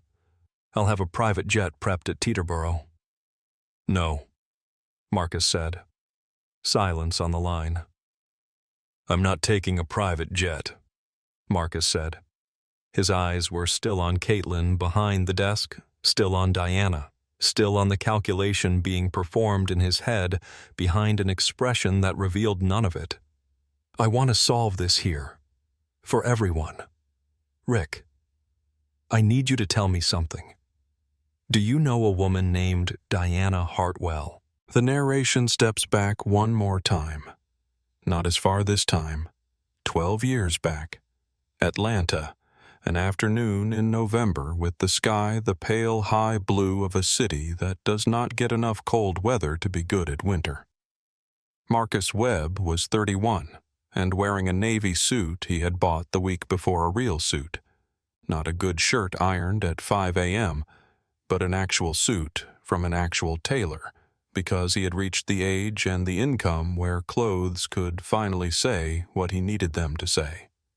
He carried a leather portfolio. He had a 2:30 meeting with Gerald Barton, the managing director of Barton Venture Partners, a firm that had invested in 17 logistics and supply chain companies in the previous 4 years, every one of which had shown positive returns. Marcus had requested the meeting through a mutual contact. He had prepared for it for 6 weeks. He had a 12-page brief, a 3-year projection model, and a pitch that ran exactly 9 minutes. The building was glass and steel in Midtown Atlanta, the kind of building that understood itself to be important. The lobby was security monitored, the desk staffed by a guard in a Navy uniform. Marcus walked in. He gave his name. He said he had a 2:30 with Gerald Barton. The guard looked at him. He did not look at the appointment log immediately. He looked at Marcus first. The look lasted approximately 3 seconds, and in those 3 seconds Marcus recognized with the bone-deep fluency he had developed over 31 years of living in his skin exactly what the guard was calculating. Not malice, not cruelty, just the silent, unconscious arithmetic of a man who had been trained by 1,000 small cultural lessons to read certain kinds of people as being in certain kinds of places. "Deliveries go to the loading dock," the guard said. Marcus stood at the lobby desk and breathed. "I have a meeting," he said, "with Gerald Barton. My name is Marcus Webb. I'm scheduled for 2:30. The guard looked at the book, found the name, looked at Marcus again. The specific look of a person whose assumption has been contradicted by a fact and who is taking a moment to reconcile the two. He picked up the phone. He called upstairs. He did not say Gerald Barton's 2:30 is here. He said in a voice that Marcus heard clearly, "There's a man in the lobby who says he has an appointment." Marcus stood at the desk and let the words pass through him. He was getting better at this, at letting the words pass rather than carry them. He was not entirely good at it yet. He was practicing. Gerald Barton came down personally. He was 60, white-haired, with the distracted energy of a man who was always thinking about 4 things simultaneously. When he saw Marcus waiting in the lobby, his face went through a sequence of expressions that ended in something that was halfway between apology and embarrassment. "Marcus, God, I'm sorry. Did you have trouble at the—" He gestured vaguely at the security desk. Marcus shook his hand. His grip was firm, his face composed. He said, "Don't apologize, Gerald. Just write the check." Gerald laughed. Not because it was entirely funny, but because the self-possession of it, the refusal to perform victimhood or demand acknowledgement, was so startling and so specific that laughter was the only available response. He wrote the check that afternoon. It was the largest single-seat investment Marcus had received to date. Marcus never forgot the guard's face, not with anger, not anymore. With something more like understanding the kind you earn by standing in a lobby for 3 minutes and deciding that you are still going to do the thing you came to do, regardless of what the building thinks of you when you arrive. He had stopped confirming what buildings expected of him a long time ago. Back in Terminal 4, Diana Hartwell was still screaming at Caitlin Moore. Rick Owens was waiting on the other end of the line, and Marcus Webb sitting in the corner seat by the gate. B12 window looked at Caitlin's face from 30 feet away and felt something that was not rage and not patience, but something between the two, a cold and clear determination. It was time. "Rick," Marcus said, "I need to ask you something before I explain what I want to do." "Go ahead," Rick Owens said. "The woman who caused tonight's cancellation. Her name is Diana Hartwell. Her husband is Paul Hartwell. He is the Senior Vice President of Client Relations at Crestline Partners." A pause, the length of a man checking mental files. "Crestline. They are one of our ground-fueling logistics contractors, mid-tier, critical infrastructure for 3 of our hub airports. I've met Paul Hartwell twice. Unremarkable. Why? Because 3 days ago, Marcus said Webb Meridian Group finalized the acquisition of Crestline's parent company." The line went quiet, not the quiet of a bad connection, the quiet of a man standing very still recalibrating. "Marcus." Rick's voice had changed frequency. Lower, slower. "You bought Ardent Holdings." "We did," Marcus said. Quietly. "Announcement was scheduled for next Thursday. Which means Paul Hartwell's employment contract runs through a holding company that is now wholly owned by Webb Meridian," Marcus said.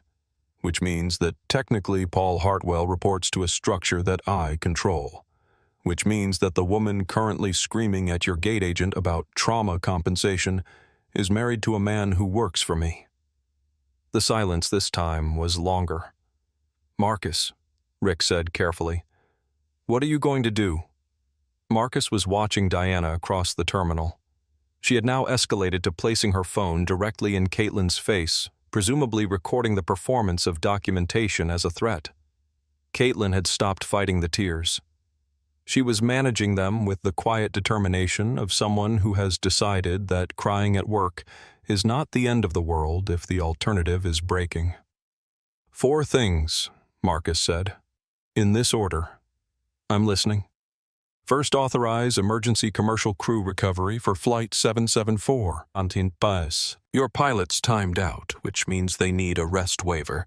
If you authorize it and offer them triple pay to fly the route voluntarily, you may find that at least 4 of the 5 are willing. I will personally cover the cost of the triple pay from my corporate account. Get my 300 people to London." Rick inhaled. "Marcus, that's going to be significant, yes. I'm aware. Do it anyway." "Done," Rick said after a moment. "What's the second thing?" "Issue a lifetime ban on Diana Hartwell. Immediate effect. All Webb Meridian Group affiliated airlines and your network partners. I'd like that in writing before I leave this terminal." "Done." "Third." Marcus stood up. He began walking, not toward Diana directly, but in that direction with the measured, unhurried pace of a man who knows that where he is going cannot be rushed. "Draft an email from your office to Paul Hartwell at Crestline Partners. Subject line personnel review conduct matter. Copy me. Do not elaborate in the email. Just the subject line, the date, and your office's contact details. The content will explain itself." Rick was quiet for a moment. "You're going to let the implication do the work." "The implication is the work," Marcus said. "And the 4th thing, Rick. This one is less official." "Tell me." Paul Hartwell's wife is currently shouting at a 26-year-old gate agent who checked me in tonight and asked how my shift was going and meant it. That agent's name is Caitlin Moore. Whatever process your HR team runs for the aftermath of tonight, I want Caitlin Moore's name in it. Not for punishment, for recognition. She has been standing at that desk since noon, and she is still standing. Rick was quiet for a long moment. When he spoke, his voice had a different quality than when the conversation had started, something warmer and more careful. Marcus, I'm sorry tonight happened. Tonight happened, Marcus said. It happens. What we do after it is what matters. Start the crew authorization now. I'll handle the rest from here. He hung up. He was 15 feet from the customer service desk. Diana's voice was carrying over the ambient noise of the terminal with the penetrating clarity of someone who has spent a lifetime making sure they are heard. And I want it in writing. I want formal documentation that this airline acknowledges its failure to protect a paying passenger from harassment, and I want the name of the individual in 1A so that my lawyer can... Mrs. Hartwell, Marcus said. He said it at a normal, conversational volume. He did not need to raise it. There was something in the quality of his voice had always been something in it that rooms tended to quiet for. This room quieted. Diana turned. She looked at him with the expression of a woman who has decided she is the protagonist and has encountered the antagonist, which he recognized was also a fiction she was telling herself about the structure of the night. You have the nerve, she started, to come over here after what you call your husband, Marcus said. She stopped. Call Paul, he said. Put him on speaker. He should be part of this conversation. Diana's expression shifted through several configurations in under 2 seconds. She landed on contempt, which was her most reliable posture. I am going to have you arrested, she said. I am going to have every single person involved in what happened tonight. Diana. He said her name for the first time, quietly. Call Paul. The crowd that Diana had gathered earlier had not dispersed. They had followed her to the customer service desk because the unresolved drama of the evening still held them, and a crowd that has been assembled by a performance tends to stay for the ending. They were watching now approximately 20 people in a loose semicircle along with Noah Briggs, who had never fully put his phone away, and Margaret Ellis, who had arrived from the jet bridge 3 minutes ago and positioned herself near the edge of the crowd with her book tucked under her arm. Diana looked at the crowd. She understood in the way she had always understood audiences that they were not entirely hers right now. She had been trying to win them back with the Caitlin confrontation, and it had not been working in the way she needed. She picked up her phone. She dialed. She put it on speaker with the particular deliberateness of someone demonstrating power, the gesture of a woman who knows her husband and expects his voice to end arguments. The phone rang twice. Diana. Paul Hartwell's voice came through the speaker, and it was not the voice of a man who was about to end an argument. It was the voice of a man who had been staring at an email for the last 8 minutes and who had realized somewhere in the reading of it that the specific shape of disaster he had long feared was taking form. Paul, Diana said, I have been assaulted. I have been thrown off a plane. The airline canceled the flight because of some man, and now they refuse to rebook me in first class. Tell them who you are. Diana. A pause that had architecture in it, the architecture of a decision being made in real time. Stop talking. Stop talking right now. Diana blinked. What? Are you at JFK? Are you standing near a man named Marcus Webb? The crowd heard it. Several people straightened. Diana looked at Marcus. Marcus looked at Diana. He raised one hand in a small, precise wave. Cold, controlled, entirely without cruelty, and entirely without warmth. Who is he? Diana said, and her voice had lost something, some fundamental certainty that had been in it for the entire evening, and without it the voice sounded smaller. How do you know his name?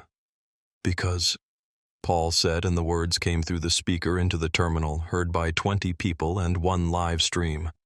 and the particular ringing clarity of a man who has understood exactly how bad this is. I just received an email from the CEO of the airline, and he CC'd the name on the document that arrived on my desk 3 days ago saying that the holding company that owns Crestline Partners has been acquired. A pause. Diana. Marcus Webb owns the company that owns my company. He is my employer's employer.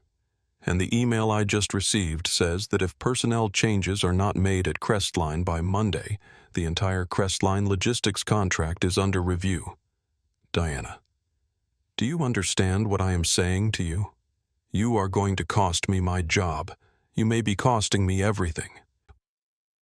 The terminal was silent, the specific silence of a crowd that has watched a person reach for a weapon and find it pointed at themselves. Diana lowered the phone from her ear. She looked at Marcus. The blood did not drain from her face. It evaporated. Pause here for just a moment. 20 people standing in a terminal. A phone call on speaker. A voice from 3 states away explaining in real time that the woman who had called him to confirm her power had instead confirmed her destruction. If you've ever seen someone reach for the thing they thought would protect them, and watch it become the thing that finished them, you know the particular quality of silence that filled Terminal 4 at JFK in that moment. Drop a comment if you already see where this is going, and if you haven't subscribed yet, do it right now, because what happens next is the part that stays with you.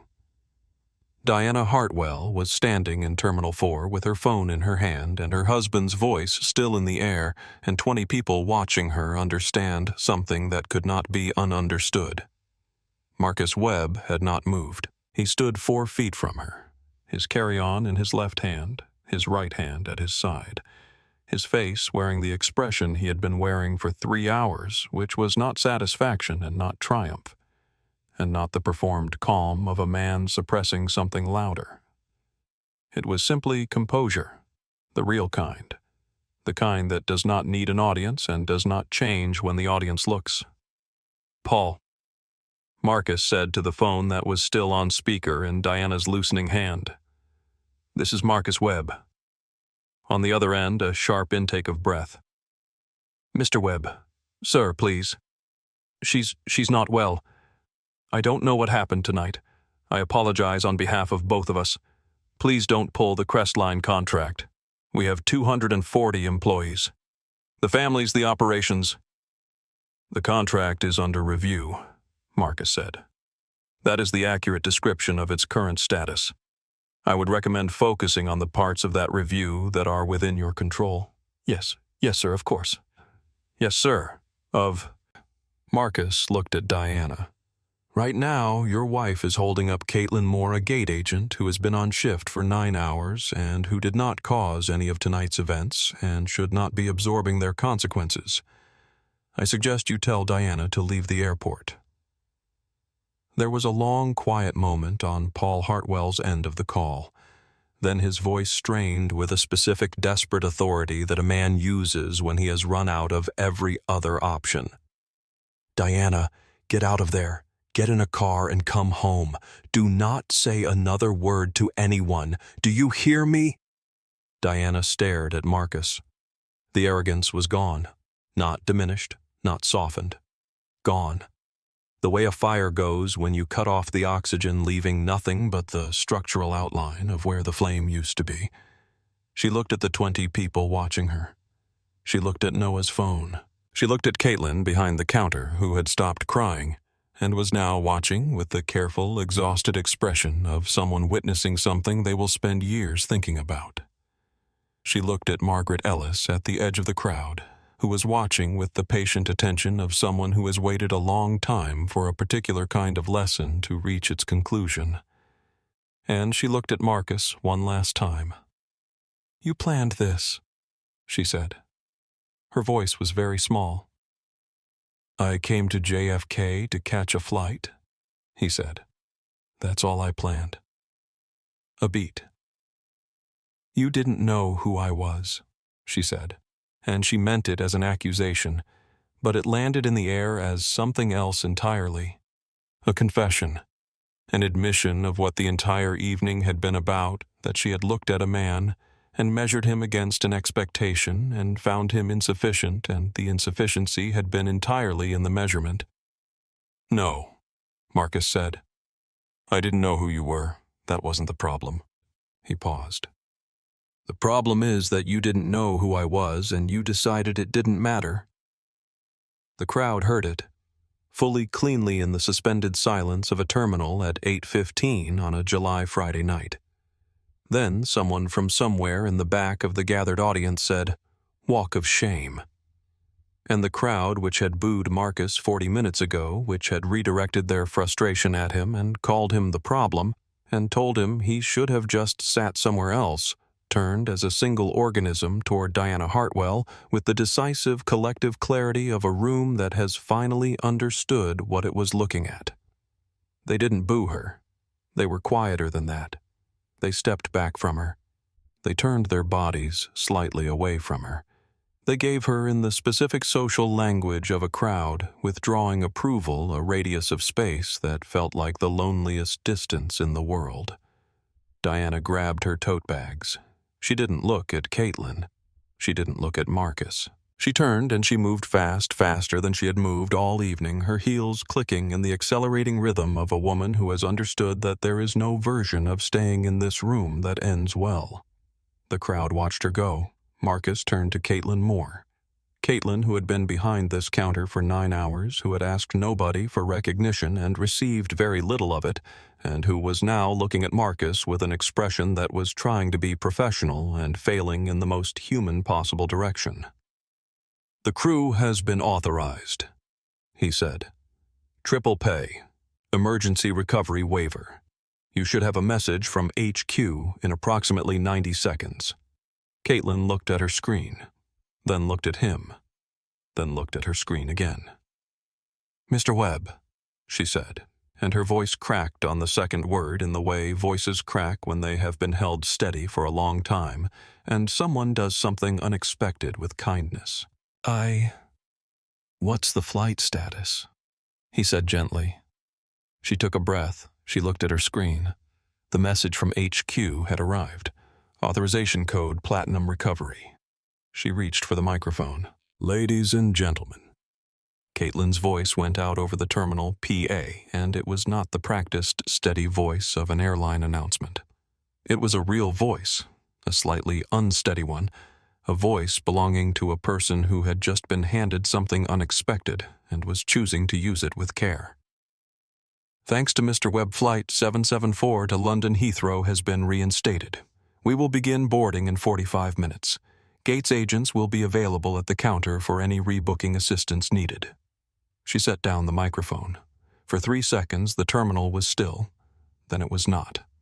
The applause started at the back of the gathered crowd and moved forward, not like the polite applause of a performance, but like the applause of people who have been waiting for hours in an airport and have been given something real to feel.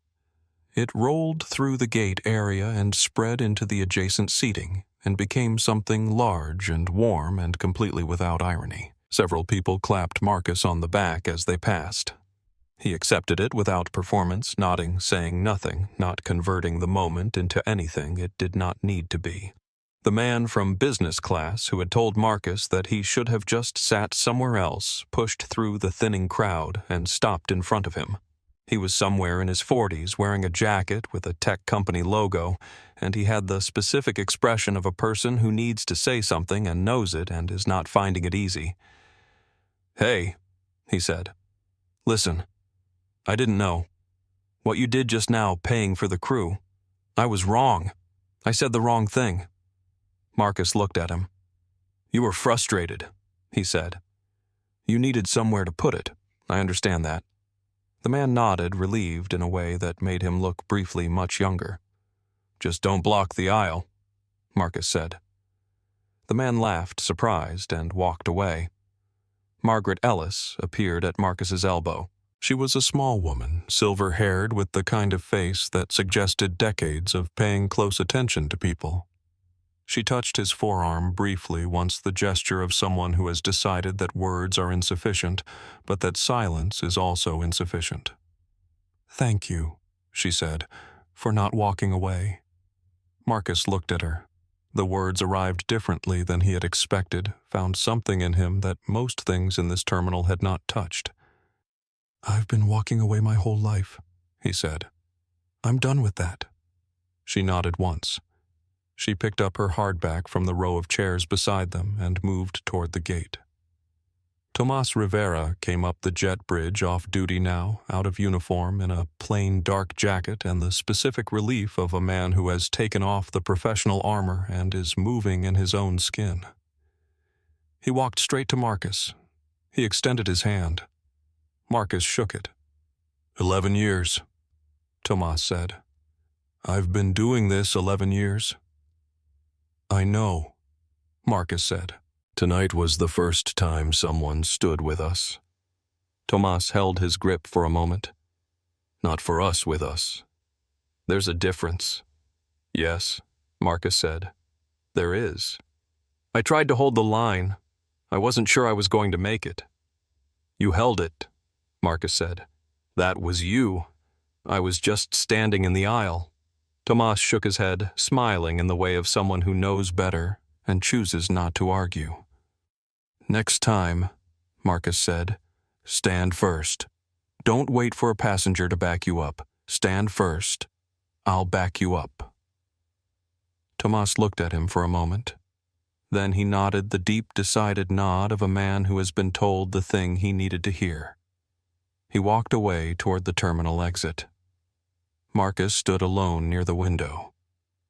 Outside, the ground crew had resumed their positions. The jet bridge was re-extending toward the aircraft. The Boeing 777 sat in the fading evening light, the engines cooling from the aborted departure. He looked at it. 45 minutes, then a seat, and silence, and whatever 6 hours of flight time over the Atlantic offered to a man who had just had a very long Tuesday. He was still tired. He was tired in the bone-deep, behind-the-eyes way that 31 hours and several airports and a first-class cabin dispute and a terminal cancellation produced in a human body, regardless of how composed the face above it had been the entire time. But something else was there too, under the tired. Quieter than satisfaction, more specific than relief. He was done waiting in hallways. He was flying to London. The second boarding of Flight 774 was different from the first. There was a quality to it that airports rarely produce, a kind of collective gentleness, as though the 300 people settling into their seats had been reminded of something that the ordinary mechanics of travel tend to crowd out. People said "excuse me" and meant it. A man in business class helped a woman with her overhead bag without being asked. The boarding line moved in the cooperative rhythm of people who have recently been part of something and feel briefly the weight of that shared experience. Marcus boarded last. Not symbolically, practically. He had been the last one standing in the gate area watching the line form and file through, and he had waited until the jet bridge was clear before walking down it. The silence of the empty bridge was its own reward, 30 seconds of corridor between the noise behind and the noise ahead. He stepped onto the plane. Tomas was not at the door. His shift was over. The flight attendant who greeted Marcus was someone he hadn't met before, a young woman in her late 20s who scanned his boarding pass, registered his name, and said, "Welcome aboard, Mr. Webb," in the professional tone of someone who had been told by a colleague that this passenger was worth welcoming. Marcus thanked her and turned left into first class. Seat 1A was exactly as it should have been, slightly reclined. The pillow in the corner, the leather cool under his hand when he set his carry-on in the overhead bin and lowered himself into the seat. The orange bag was gone. Somewhere in an evidence room in Terminal 4, locked with the rest of the night's administrative wreckage. The seat was just a seat. He sat in it. After a moment, the other flight attendant, a young man named Ryan, appeared at his elbow with a glass of sparkling water. Marcus raised an eyebrow. He had not ordered. "Tomas left a note for the crew before he went off shift," Ryan said. Sparkling water, no ice before takeoff. Marcus looked at the glass. Something moved across his face that was not quite a smile and not quite anything else. He took the water. "Thank you," he said. "He also said to tell you." Ryan paused, consulting mental notes. "He said to tell you that the next time he stands first, he'll do it better." Marcus nodded, slowly. He looked out the oval window at the tarmac, the ground crew moving in the last of the evening light, the city beyond the airport fence with its million-lit windows. He opened his notebook. He did not write anything. He held the pen, and he looked at the page that was blank from earlier in the evening from the 3 lines he had written at gate B12 before boarding. The 3 lines were still there, unchanged, exactly as he had left them, as if everything that had happened between writing them and returning to them had been a very long trip around the outside of a building, and he had come back to the same door he had left through. He closed the notebook. He thought about Tomas holding the line for 11 years, about Caitlin behind the counter for 9 hours, about Sophia, 22 years old, recording from a doorway because she understood what she was seeing and decided that understanding it was not enough, about Margaret Ellis, 64, putting her book down with the deliberateness of a woman who had decided to be a witness. They were always there. The decent people. In every room, on every side of every moment, the people who had seen the right thing and needed someone to make it safe enough to stand next to it. Sometimes what it took was just a man standing in an aisle, not moving, not performing, not providing the path of least resistance. Sometimes it took nothing more than refusing to leave. The engines began to spin. The sound was deep and regular. The sound of vast mechanical purpose, of tons of engineering and fuel and physics aligning in the service of getting things from one place to another. Marcus leaned back. He was asleep before the wheels left the ground. Outside the oval window, JFK's runway lights made lines in the darkness, and the Boeing 777 lifted with the gathered momentum of everything that had happened to bring it here, the delay, the drama, the cancellation, the reinstatement, and climbed into the July night toward the dark Atlantic, carrying 300 people who were finally going where they had intended to go. One of them was sleeping. While Marcus slept at 38,000 feet, the world below woke up. It began with Noah Briggs. He had spent the delay and the second boarding editing on his phone, stitching together the 4 hours of footage with the precision of someone who has done this enough times to know that the story tells itself if you find the sequence. He posted it at 9:47 p.m. with a caption that was by his own standards restrained CEO of entitlement versus the actual CEO. Watch until the end for the instant karma. No hashtags, no tagging. He trusted the algorithm. The algorithm did not disappoint. By midnight, the video had 800,000 views. By 1 a.m., another user had stitched Noah's footage with Sophia Reyes's 14-minute recording, the 2 angles creating a complete picture of the cabin confrontation that no single viewpoint had captured alone. The compiled version uploaded under the title The Bag Lady of Flight 774 gained 3 million views in under 2 hours. The comment section was not a war zone. That was the unusual thing. Comment sections for this kind of video were typically the internet at its worst, faction-driven point, scoring the grievance tournament of people who had arrived to fight rather than witness. This one was different. For once, the current was flowing in one direction. She said, "People like him. On camera, with 20 witnesses. I cannot." The way he never raised his voice. Not once in 4 hours. That is the composure of someone who has been through this before and decided a long time ago how to handle it. Wait. I recognize that name. Marcus Webb. Webb Meridian. He literally just acquired the company that employs her husband. This is not karma. This is architecture. The gate agent, the flight attendant, the woman in row 3, every one of them stepped up when it counted. That cabin full of strangers did something right. Sophia's footage is 14 minutes of the clearest documentation of how these moments actually work. Someone in aviation training needs to use this. By 2 a.m., the hashtag #BagLady was #1 in the United States on X, formerly Twitter, and #3 in the United Kingdom.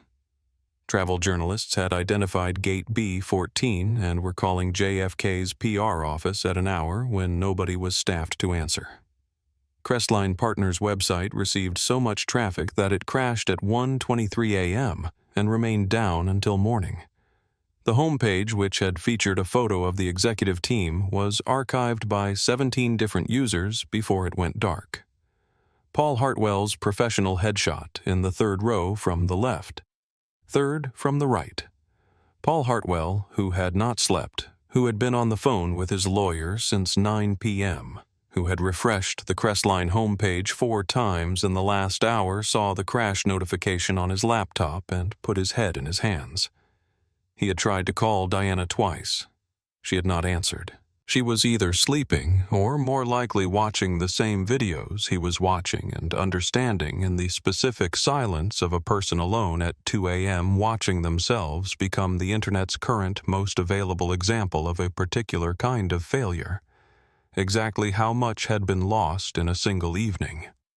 In the analytics dashboard of Noah's channel, which he had left open on his laptop on the seat tray of Flight 774's economy class, where he had upgraded from business to coach for the extra legroom he preferred on long hauls.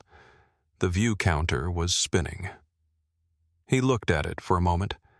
Then he put on his headphones and went to sleep. 3 rows ahead in first class, Marcus Webb slept through all of it. The viral moment that would become a case study in behavioral training programs in journalism school curricula, in the inevitable think pieces about dignity and public space and who gets to decide who belongs where. He slept through the first wave of press requests that landed in his publicist Selena Hart's inbox. He slept through the moment the Daily Mail got the story, and the moment the New York Times picked it up, and the moment a senator quoted it in a tweet. He slept through the #1 trending hashtag and the 40 million views and the clip of Diana's face when her husband's voice came through the speaker, which had been slowed down and scored to classical music and remixed into a dozen different formats. He slept through all of it.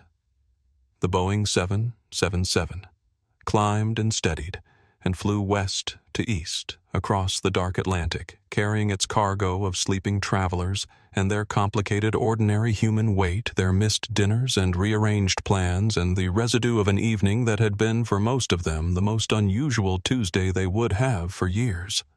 Below, the ocean was dark and complete and entirely indifferent to hashtags. Above 38,000 feet, in the uninterrupted silence of altitude, one man slept in seat 1. And the engines ran and the world kept spinning its stories without him. The wheels of Flight 774 touched the runway at Heathrow Terminal 3 at 7:58 a.m., British summertime. Marcus woke up 12 minutes before landing, which was what he always did, some internal mechanism set, to allow for the specific luxury of watching a city appear beneath the clouds before the wheels reached it. He had done this in Dubai and Singapore and Frankfurt and Nairobi and a dozen other cities, this quiet ritual of the descent, the world reassembling itself from abstraction into geography. London was gray and luminous, the particular silver of an early morning, with low cloud cover the Thames visible as a dark thread through the city below, and he watched it approach through the oval window with the settled calm of a man who had slept for 6 hours and was ready for whatever the next 24 required. He was for 3 minutes in the specific peace of a man between things. Not yet arrived. No longer in the airport, just in the air watching a city get larger. Then the wheels touched.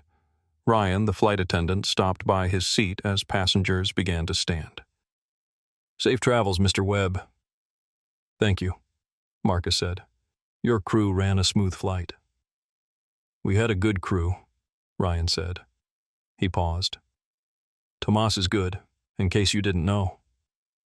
"I know," Marcus said. He deplaned, The jet bridge at Heathrow was cool and quiet. At the end of it, a woman stood waiting with the particular attentiveness of someone who has been watching the arrivals gate for several minutes. She was his London operations coordinator, Emma Boyle, who was there to escort him to the car. "Mr. Webb?" Emma said. "Welcome to London." "Thank you, Emma." "I should warn you," she said, and her voice had the specific quality of someone delivering information that they know will not be welcome, "that there are 3 journalists waiting near the customs hall. I believe they've been there since about 5 a.m. Marcus reached into his jacket and turned his phone on. It vibrated for 45 continuous seconds without stopping. He looked at the screen. 49 missed calls, 93 text messages, 17 news alerts. His PR lead, Selena Hart, had called 11 times. Unknown numbers from New York area codes. An email from his board chair. He opened the news app. The Daily Mail headline read, "Air Rage exclusive wife of exec kicks cop blocks. CEO's seat gets flight canceled. Internet erupts." Beneath it, a screenshot of Diana's face at the moment she had thrown the orange bag into the aisle, caught in Noah Briggs's footage at the precise frame that made her look most like what she had been in that moment, and a photograph of Marcus that the Mail had pulled from the Forbes cover, him standing in an open-plan office looking directly at the camera with the composed authority of a man who knew he was being photographed and had decided not to perform for it. The contrast between the 2 images was doing significant editorial work. His phone rang. Selena Hart. "Damien," she said, and then corrected herself immediately. "Marcus, sorry. You're trending above the Prime Minister. I need you to know that before you walk into that customs hall, because there are 4 cameras and I counted them." "I'm not speaking to press," Marcus said. "I know, but Diana Hartwell is. She did wake up America via Zoom from her living room 40 minutes ago. She is claiming you verbally abused her before the cameras started rolling. She says you used your position to have her illegally detained. She is suing you personally for $50 million. Emotional distress, defamation, and loss of reputation." Marcus had been moving through the jet bridge. He stopped. 1 beat. "Good," he said. Selena was quiet for a moment. "Good. It means she files papers. It means there's a deposition. It means Sophia Reyes's 14 minutes of audio and video goes into a formal record." He started walking again. "Tell Catherine Voss to clear her calendar. We're countersuing." "Marcus, if we countersue, we destroy her." "She walked onto a plane," he said, and put her bag in a man's seat because she looked at him and decided he was lesser. She called a flight attendant a waiter with wings in front of a cabin full of witnesses. She kicked a police officer. She tried to redirect the anger of 300 strangers onto the one person in the terminal who had done nothing wrong. He reached the customs hall doors. Through the glass, he could see the cameras, just as Emma had said, positioned near the exit. "I'm not destroying her, Selena. I'm just making sure everything she did is on record. She did the destroying herself." Through the glass door, the morning light of a London summer fell across the terminal in long, low bars. The cameras were there. The journalists were watching the door. Marcus straightened his jacket. He was wearing the same charcoal suit he had worn onto the plane at JFK. It was still immaculate. He had that skill, the ability to wear fabric for 18 hours across 3 time zones, and emerge from it as though freshly dressed, which his tailor had once attributed to the quality of the cloth, and which Marcus privately attributed to something less purchasable. He took a breath. He pushed open the door. The cameras turned toward him. The journalists called his name. 2 of them moved forward. His security detail, 2 men he had arranged for the London trip, materialized from the waiting area and flanked him efficiently without drama. He walked, head level, pace measured. The look on his face was the same look it had been for the entire evening.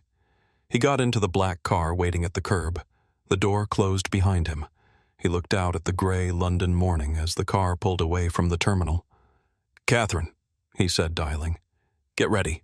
The conference room at Webb Meridian's London offices was on the 14th floor overlooking the Thames. and it held at that moment the specific atmospheric quality of a room in which significant things were about to be decided. 14 people sat around the glass table. 4 more were present via screen. Rick Owens, CEO of the airline, appeared on the central monitor with the slightly flattened quality of a man who had not slept and had been in front of a camera for 30 minutes already this morning. On the secondary screen, arranged in a split view, sat the board of Crestline Partners, and at the end of the table, still in his charcoal suit with a cup of black coffee and no visible evidence of having traveled through the night, sat Marcus Webb. On the wall behind the main screen, Diana Hartwell's Wake Up America interview played on mute. Her face was animated. Her hands were moving. She was clearly making a compelling case to someone. The sound-off version was, if anything, more illuminating than the version with audio, the pure performance of it stripped of its verbal content. The gestures too large, the expression cycling too fast through its registers, the practiced tremor in the lip appearing and disappearing with the regularity of something that had been practiced. Marcus looked at it for a moment, then turned to the room. "We have a liability," he said. "Let's address it efficiently." He slid a folder to the center of the table. Catherine Voss, his litigator, distributed copies to each board member. On the screen, Crestline's chairman Barrett Cole received a digital version from his assistant and opened it on his tablet. The folder contained Paul Hartwell's expense records for the previous 18 months. 63 pages, annotated. Barrett Cole went very still. "The Hermes bag that was thrown onto the floor of my seat on Flight 774, Marcus said, was charged to a Crestline corporate account under the line item Client Entertainment. The first-class tickets that Diana Hartwell has been using for the past 22 months on this airline and 3 others were charged to the same account under various iterations of business travel, a total of 34 first-class bookings over 18 months. Not Paul Hartwell's travel, his wife's." The room was quiet. "That is misappropriation of company funds," Catherine Voss said for the benefit of the Crestline board. "It is fraud. It has been occurring over a documented period of 18 months, and it was until last night entirely unreported because the person doing it was the spouse of the SVP who approved the expense categories." Barrett Cole looked at the document. He looked at the document for a long time. "We had no idea," he said. "I know," Marcus said, "which is why this is a conversation and not a prosecution, at this stage." He set down his coffee. 3 things. First, Crestline issues a public statement today. Paul Hartwell is terminated for cause: misappropriation of company funds and gross misconduct. His unvested stock options are canceled. His pension is voided. The statement should be factual, brief, and complete. No room for ambiguity about why he is leaving. Barrett nodded. He had the expression of a man making a rapid peace with a situation that had been decided before he arrived.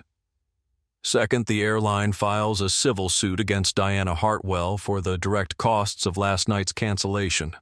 Flight fuel costs, crew overtime, emergency crew authorization, rebooking fees for 300 passengers and their connecting arrangements, and all associated operational costs.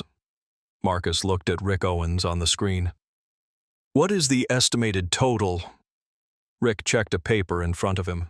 "We're looking at approximately $420,000. Sue for $500,000, Marcus said. "And attach a lien to the primary residence in Greenwich as security against payment. I want no scenario in which she treats the suit as a cost of doing business that can be quietly settled and forgotten." Rick wrote something down. "Third Sophia Reyes recording. The full 14 minutes unedited released to the press." He paused. Not excerpts, not selected clips. All of it. The audio of Diana calling Tomas Rivera a waiter with wings. The audio of people like him. The footage of her throwing the bag. The footage of the removal. Everything.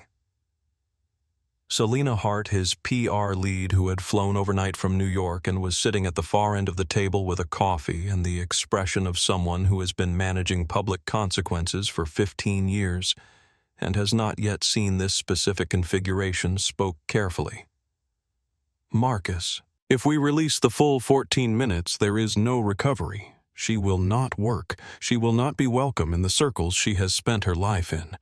The social consequences alone—" "She put her bag in a man's seat," Marcus said, because she looked at him and decided he was worth less than the bag.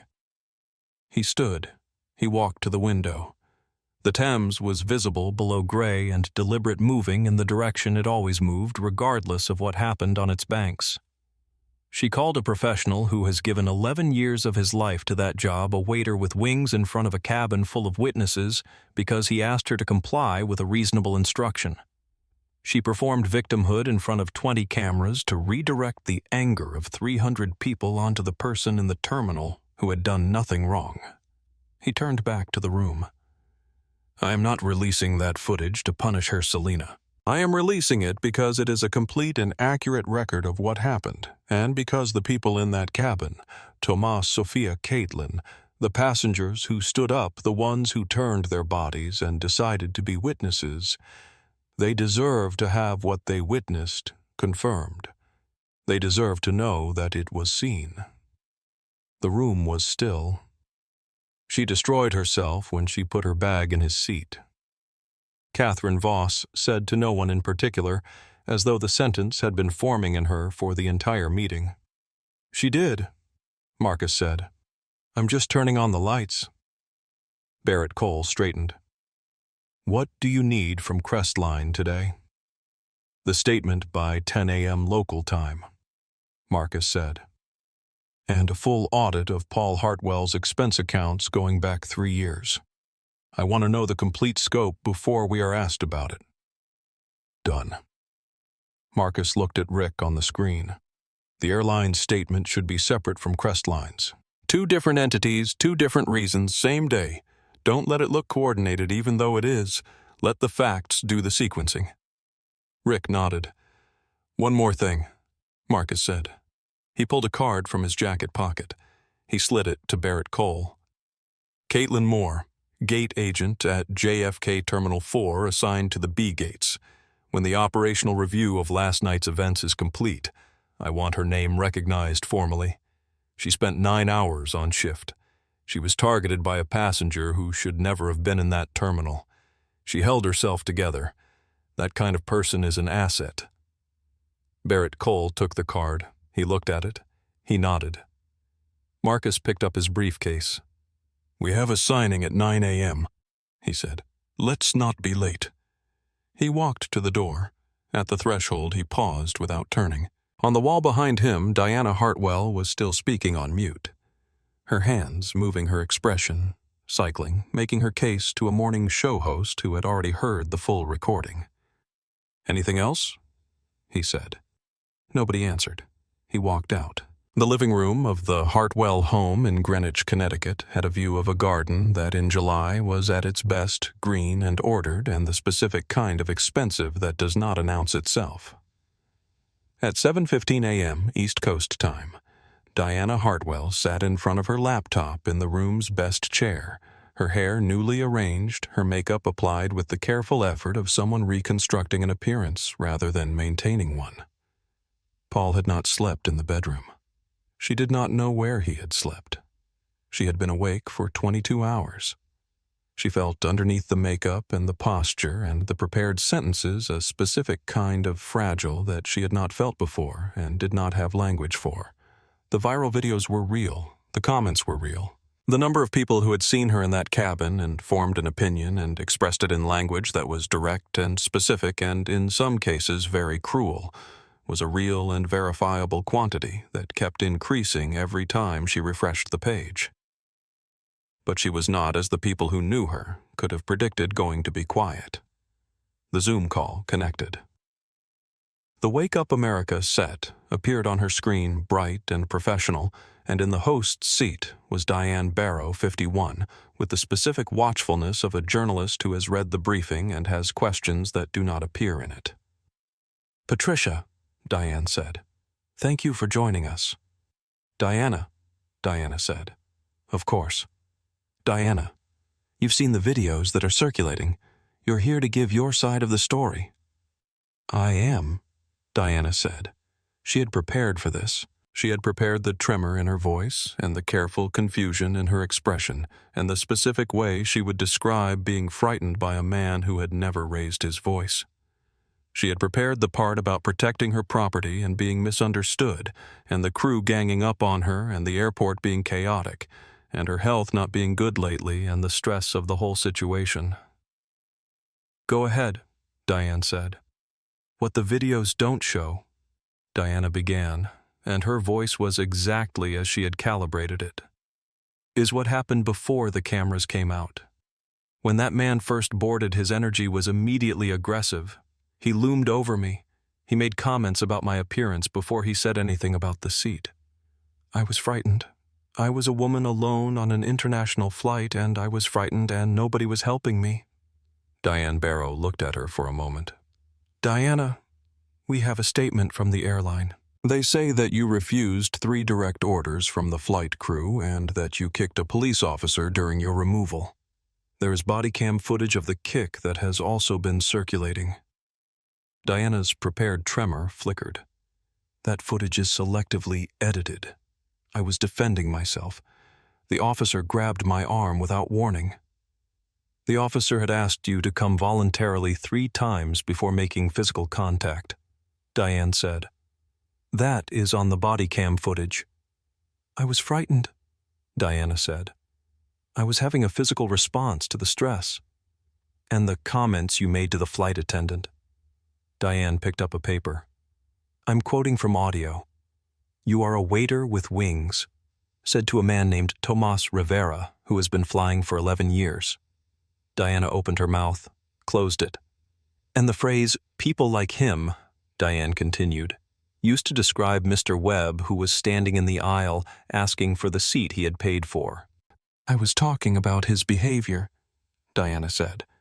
"I was not implying anything about—" "People like him," Diane said again quietly. "In the context of a black man asking a white woman to move her bag from his seat." "What were you implying, Diana?" "I am not a racist," Diana said, and her voice had lost the tremor because the tremor required control and control was going. "I have friends who are. I know people I donate to. I have a record of this as a smear campaign. He is a billionaire. He is paying people to. He hasn't made a public statement," Diane said.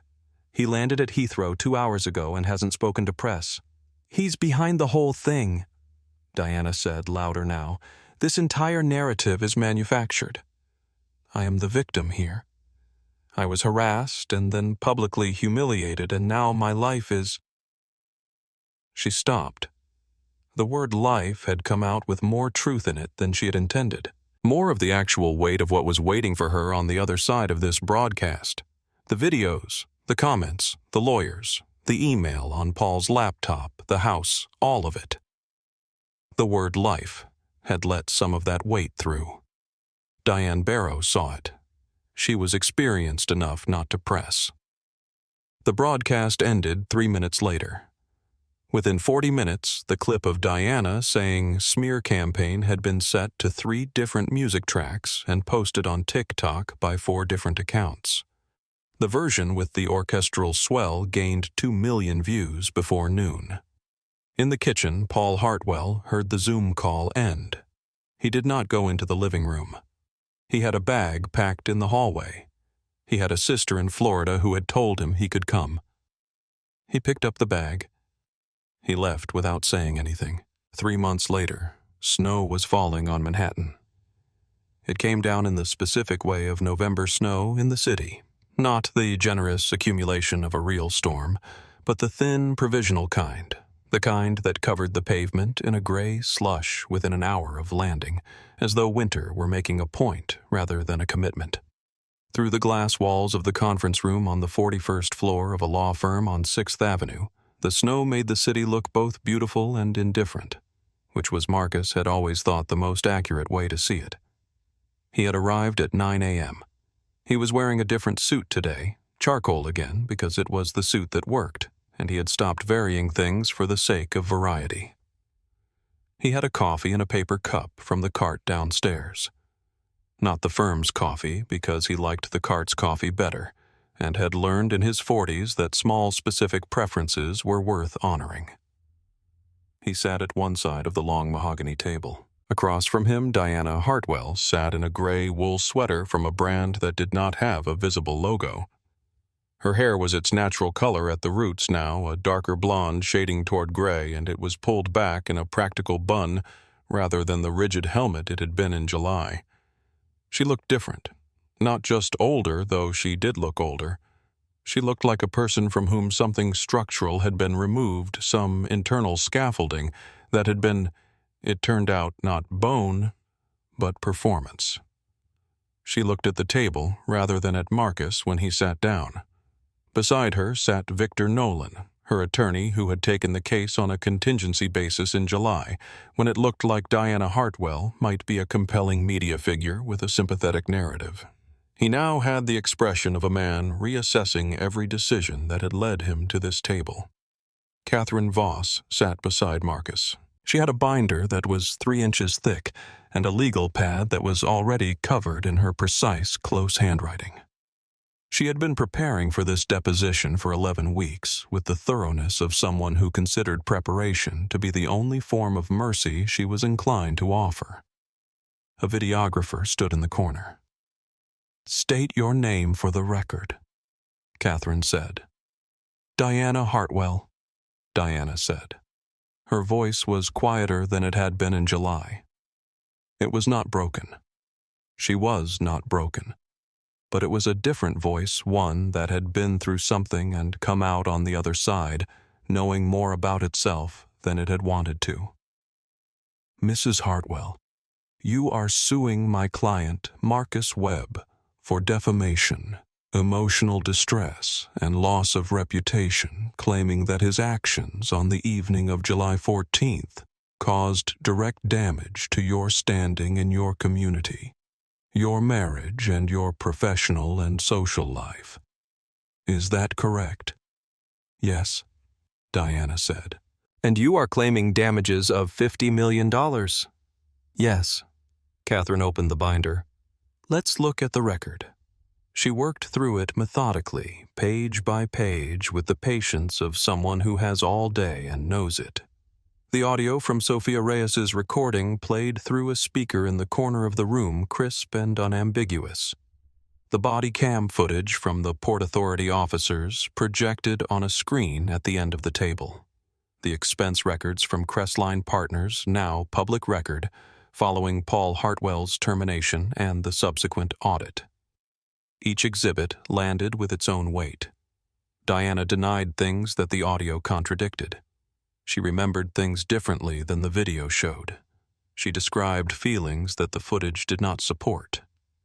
Victor Nolan leaned over periodically and whispered, and each time he leaned over, Diana answered whatever was on the screen in a voice that had started cautious and was becoming progressively less controlled. Then Diana said, "You planned this." She said it in the middle of an answer to a question about the timeline of the evening, the non sequitur of someone who had been building toward a statement for the whole session. "He planned it. He knew who I was. He set a trap." Marcus had not spoken since confirming his own name at the opening. He spoke now. "I didn't know who you were," he said. Diana looked at him. It was the first time in the session she had looked at him directly. Something moved across her face, not quite recognition, not quite regret, but something in the territory of both that did not have a cleaner name. "You assumed that because you didn't know me," Marcus said, "I was nobody.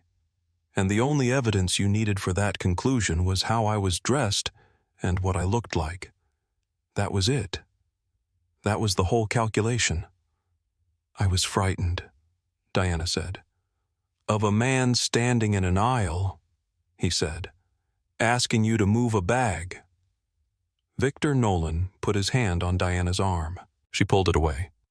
"You took everything," she said, and now the voice was the voice of something genuine, stripped of its preparation, the actual weight of the July evening and its 3-month aftermath landing in one sentence.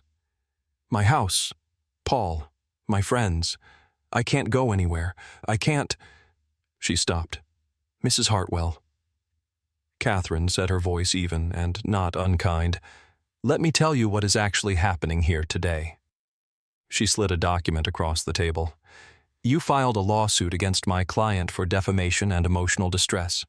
We are countersuing, not only for the direct costs of the airline cancellation, which have already been addressed in the civil suit, but for tortious interference." Victor Nolan straightened. "On what grounds?" "Your client's actions on July 14th caused a direct and documented disruption to a business relationship between Web Meridian Group and Crestline Partners, which resulted in the termination of a key personnel member under a contract that contained a morality clause applicable to immediate family members of executives.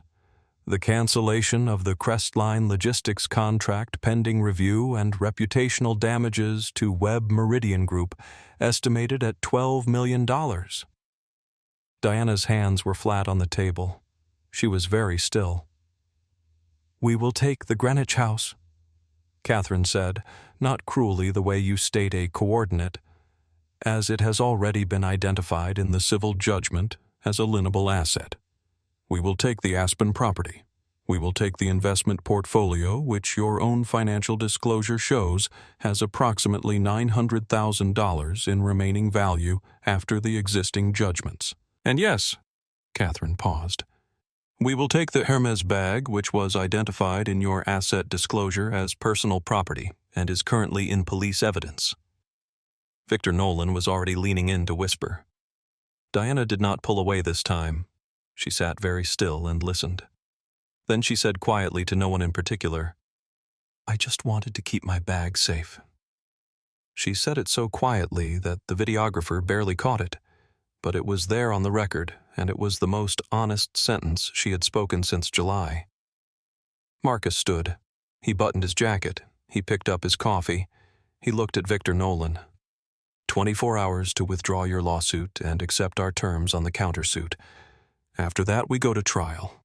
And I will put every second of Sophia Reyes's 14 minutes on a screen in front of a jury, and I will let 12 ordinary people who have stood in lines and been looked through and been told to try the back entrance decide who the victim is."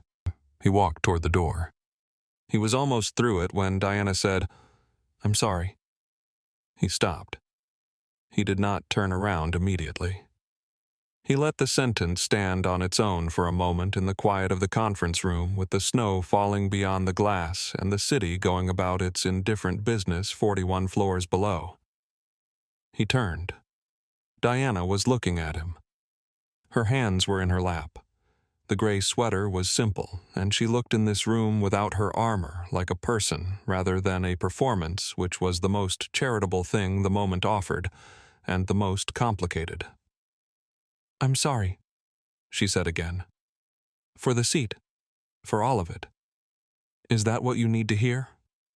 He looked at her for a moment. "You're not sorry you did it, Diana," he said. She opened her mouth. "You're sorry you picked the wrong seat." He opened the door and walked out. Behind him, the conference room was quiet. The videographer looked at his screen. The footage was clean. Victor Nolan closed his binder with a sound like a sentence ending. Catherine Voss made a single note on her legal pad. Outside the 41st floor windows, the November snow kept falling, covering the city in the thin, provisional white of a season that was just beginning. LaGuardia Airport's budget terminal was everything its name implied, and nothing more. The carpet was the specific shade of blue chosen by people who knew it would need to hide stains. The seats were molded plastic bolted to the floor in rows that suggested functionality rather than comfort. The departure board showed 15 delayed flights and no explanations. Diana Hartwell sat in one of those plastic seats with a worn duffel bag between her feet, and a beige jacket that had been washed too many times, and a ponytail because the helmet hair required products she no longer budgeted for. Nobody looked at her. This was still the part that was hardest. Not the apartment in Queens, which was small but adequate. Not the data entry job at the medical billing company, which was monotonous but steady, and which she had gotten because the hiring manager had never seen the videos. Not even the divorce which had been finalized in February, Paul having moved to Florida with someone he had apparently been seeing since the previous spring. What was hardest was the invisibility.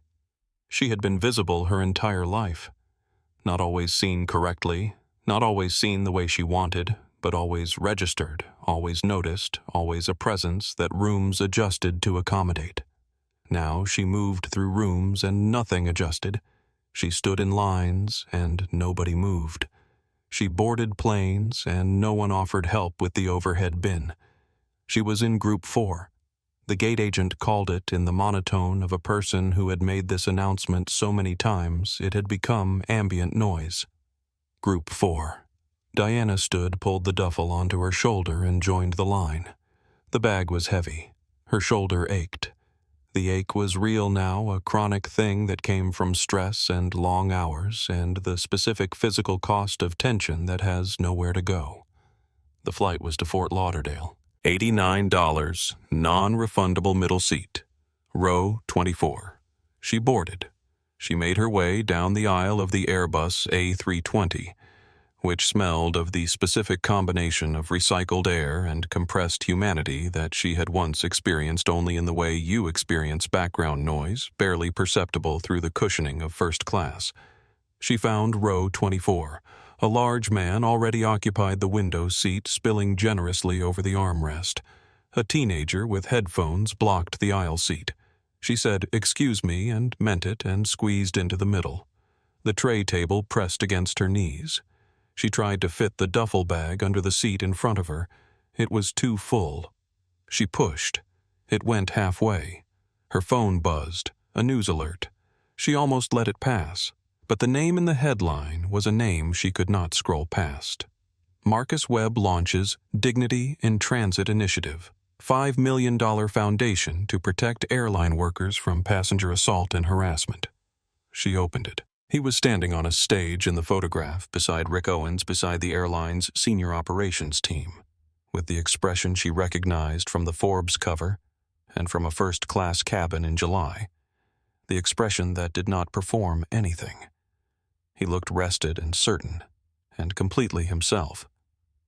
The article detailed the foundation's scope: legal aid for flight attendants who had been assaulted, advocacy funds for gate agents facing harassment, an anonymous reporting system for bias incidents that bypassed the standard complaint process, a curriculum for bias recognition in crew training built partly from 14 minutes of clean audio and video footage taken by a junior flight attendant named Sophia Reyes on the evening of July 14th. She read to the end. The final paragraph. To launch fundraising for the foundation, Mr. Webb auctioned a single item at last night's gala.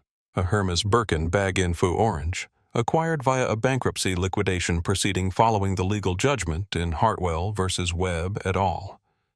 The bag sold for $47,000. 100% of proceeds go to the Dignity in Transit Fund. The anonymous buyer reportedly intends to use it as a gym bag. Diana stared at the screen. The bag.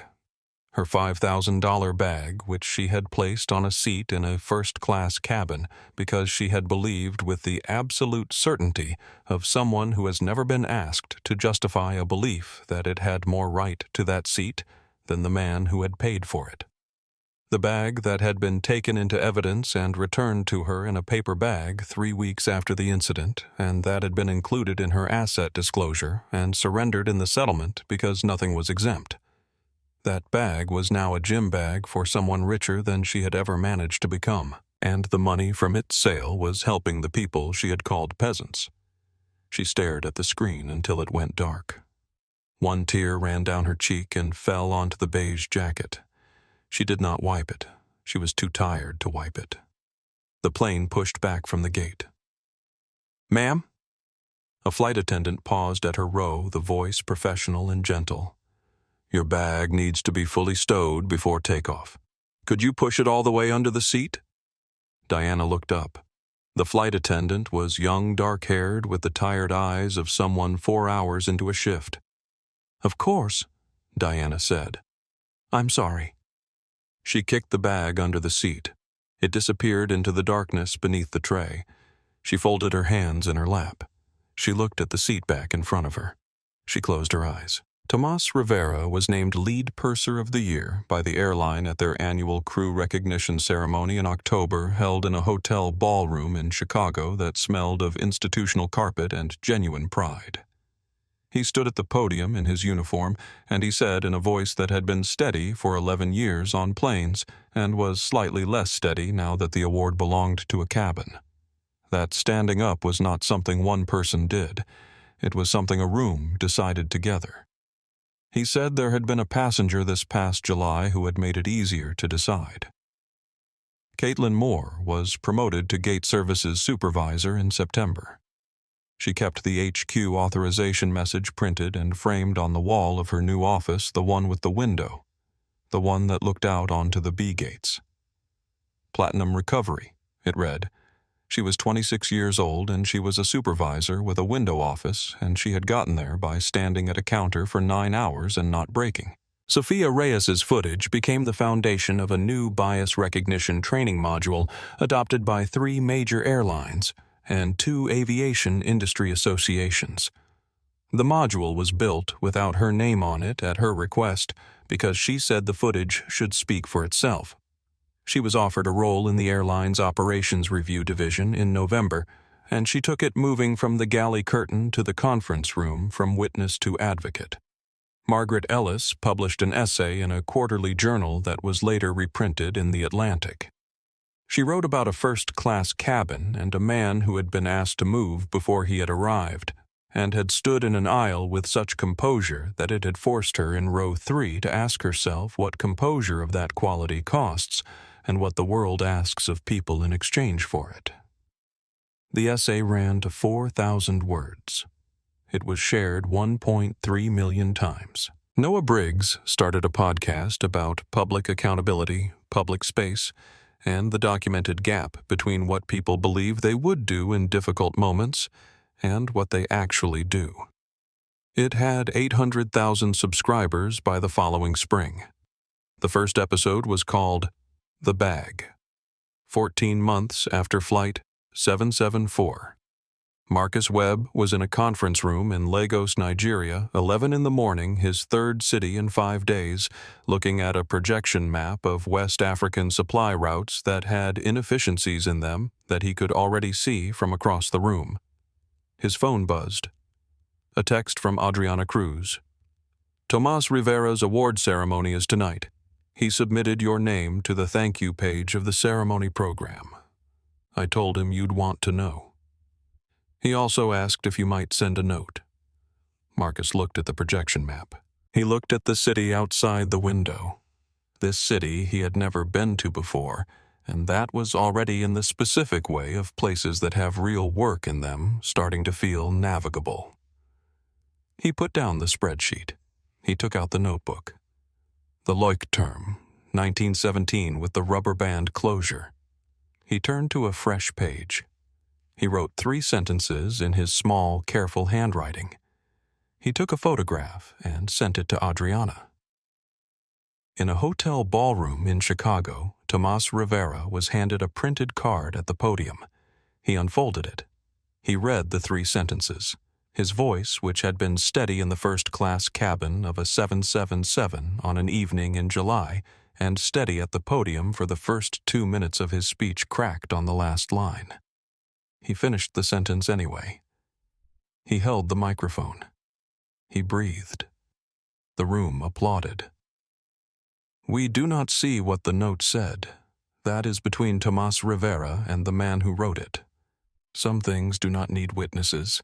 They just need to be true." Marcus Webb did not fly to London that July to change anything. He went to close a deal. He wanted a seat. He wanted 6 hours of sleep. He wanted the specific silence of altitude and the dark Atlantic below, and nothing that required anything from him. What he got instead was a bag on his seat, and a woman who looked at him and made a calculation in under 3 seconds, and a room full of people who had to decide quietly and quickly, and with cameras rolling which side of a line they were on. He did not give a speech. He did not demand acknowledgement. He stood in an aisle, and he did not move, and in not moving he made it possible for other people to stand too. That was all. That was everything. The only seat that was ever really in question that evening was never on the plane. It was the seat at the table. The seat in the room. The seat that gets taken from people before they arrive quietly and automatically by the weight of other people's assumptions. Marcus Webb has been taking that seat back his entire life, one room at a time, one aisle at a time, with the specific unhurried composure of a man who decided long ago that the hallway was not his address. If this story hit you somewhere, tap that like button. Share it with someone who needs to hear it today. Subscribe so you don't miss the next story about what happens when dignity refuses to be moved. Because the people who try to take your seat are counting on you to find somewhere else to sit. Don't find somewhere else. Sit down.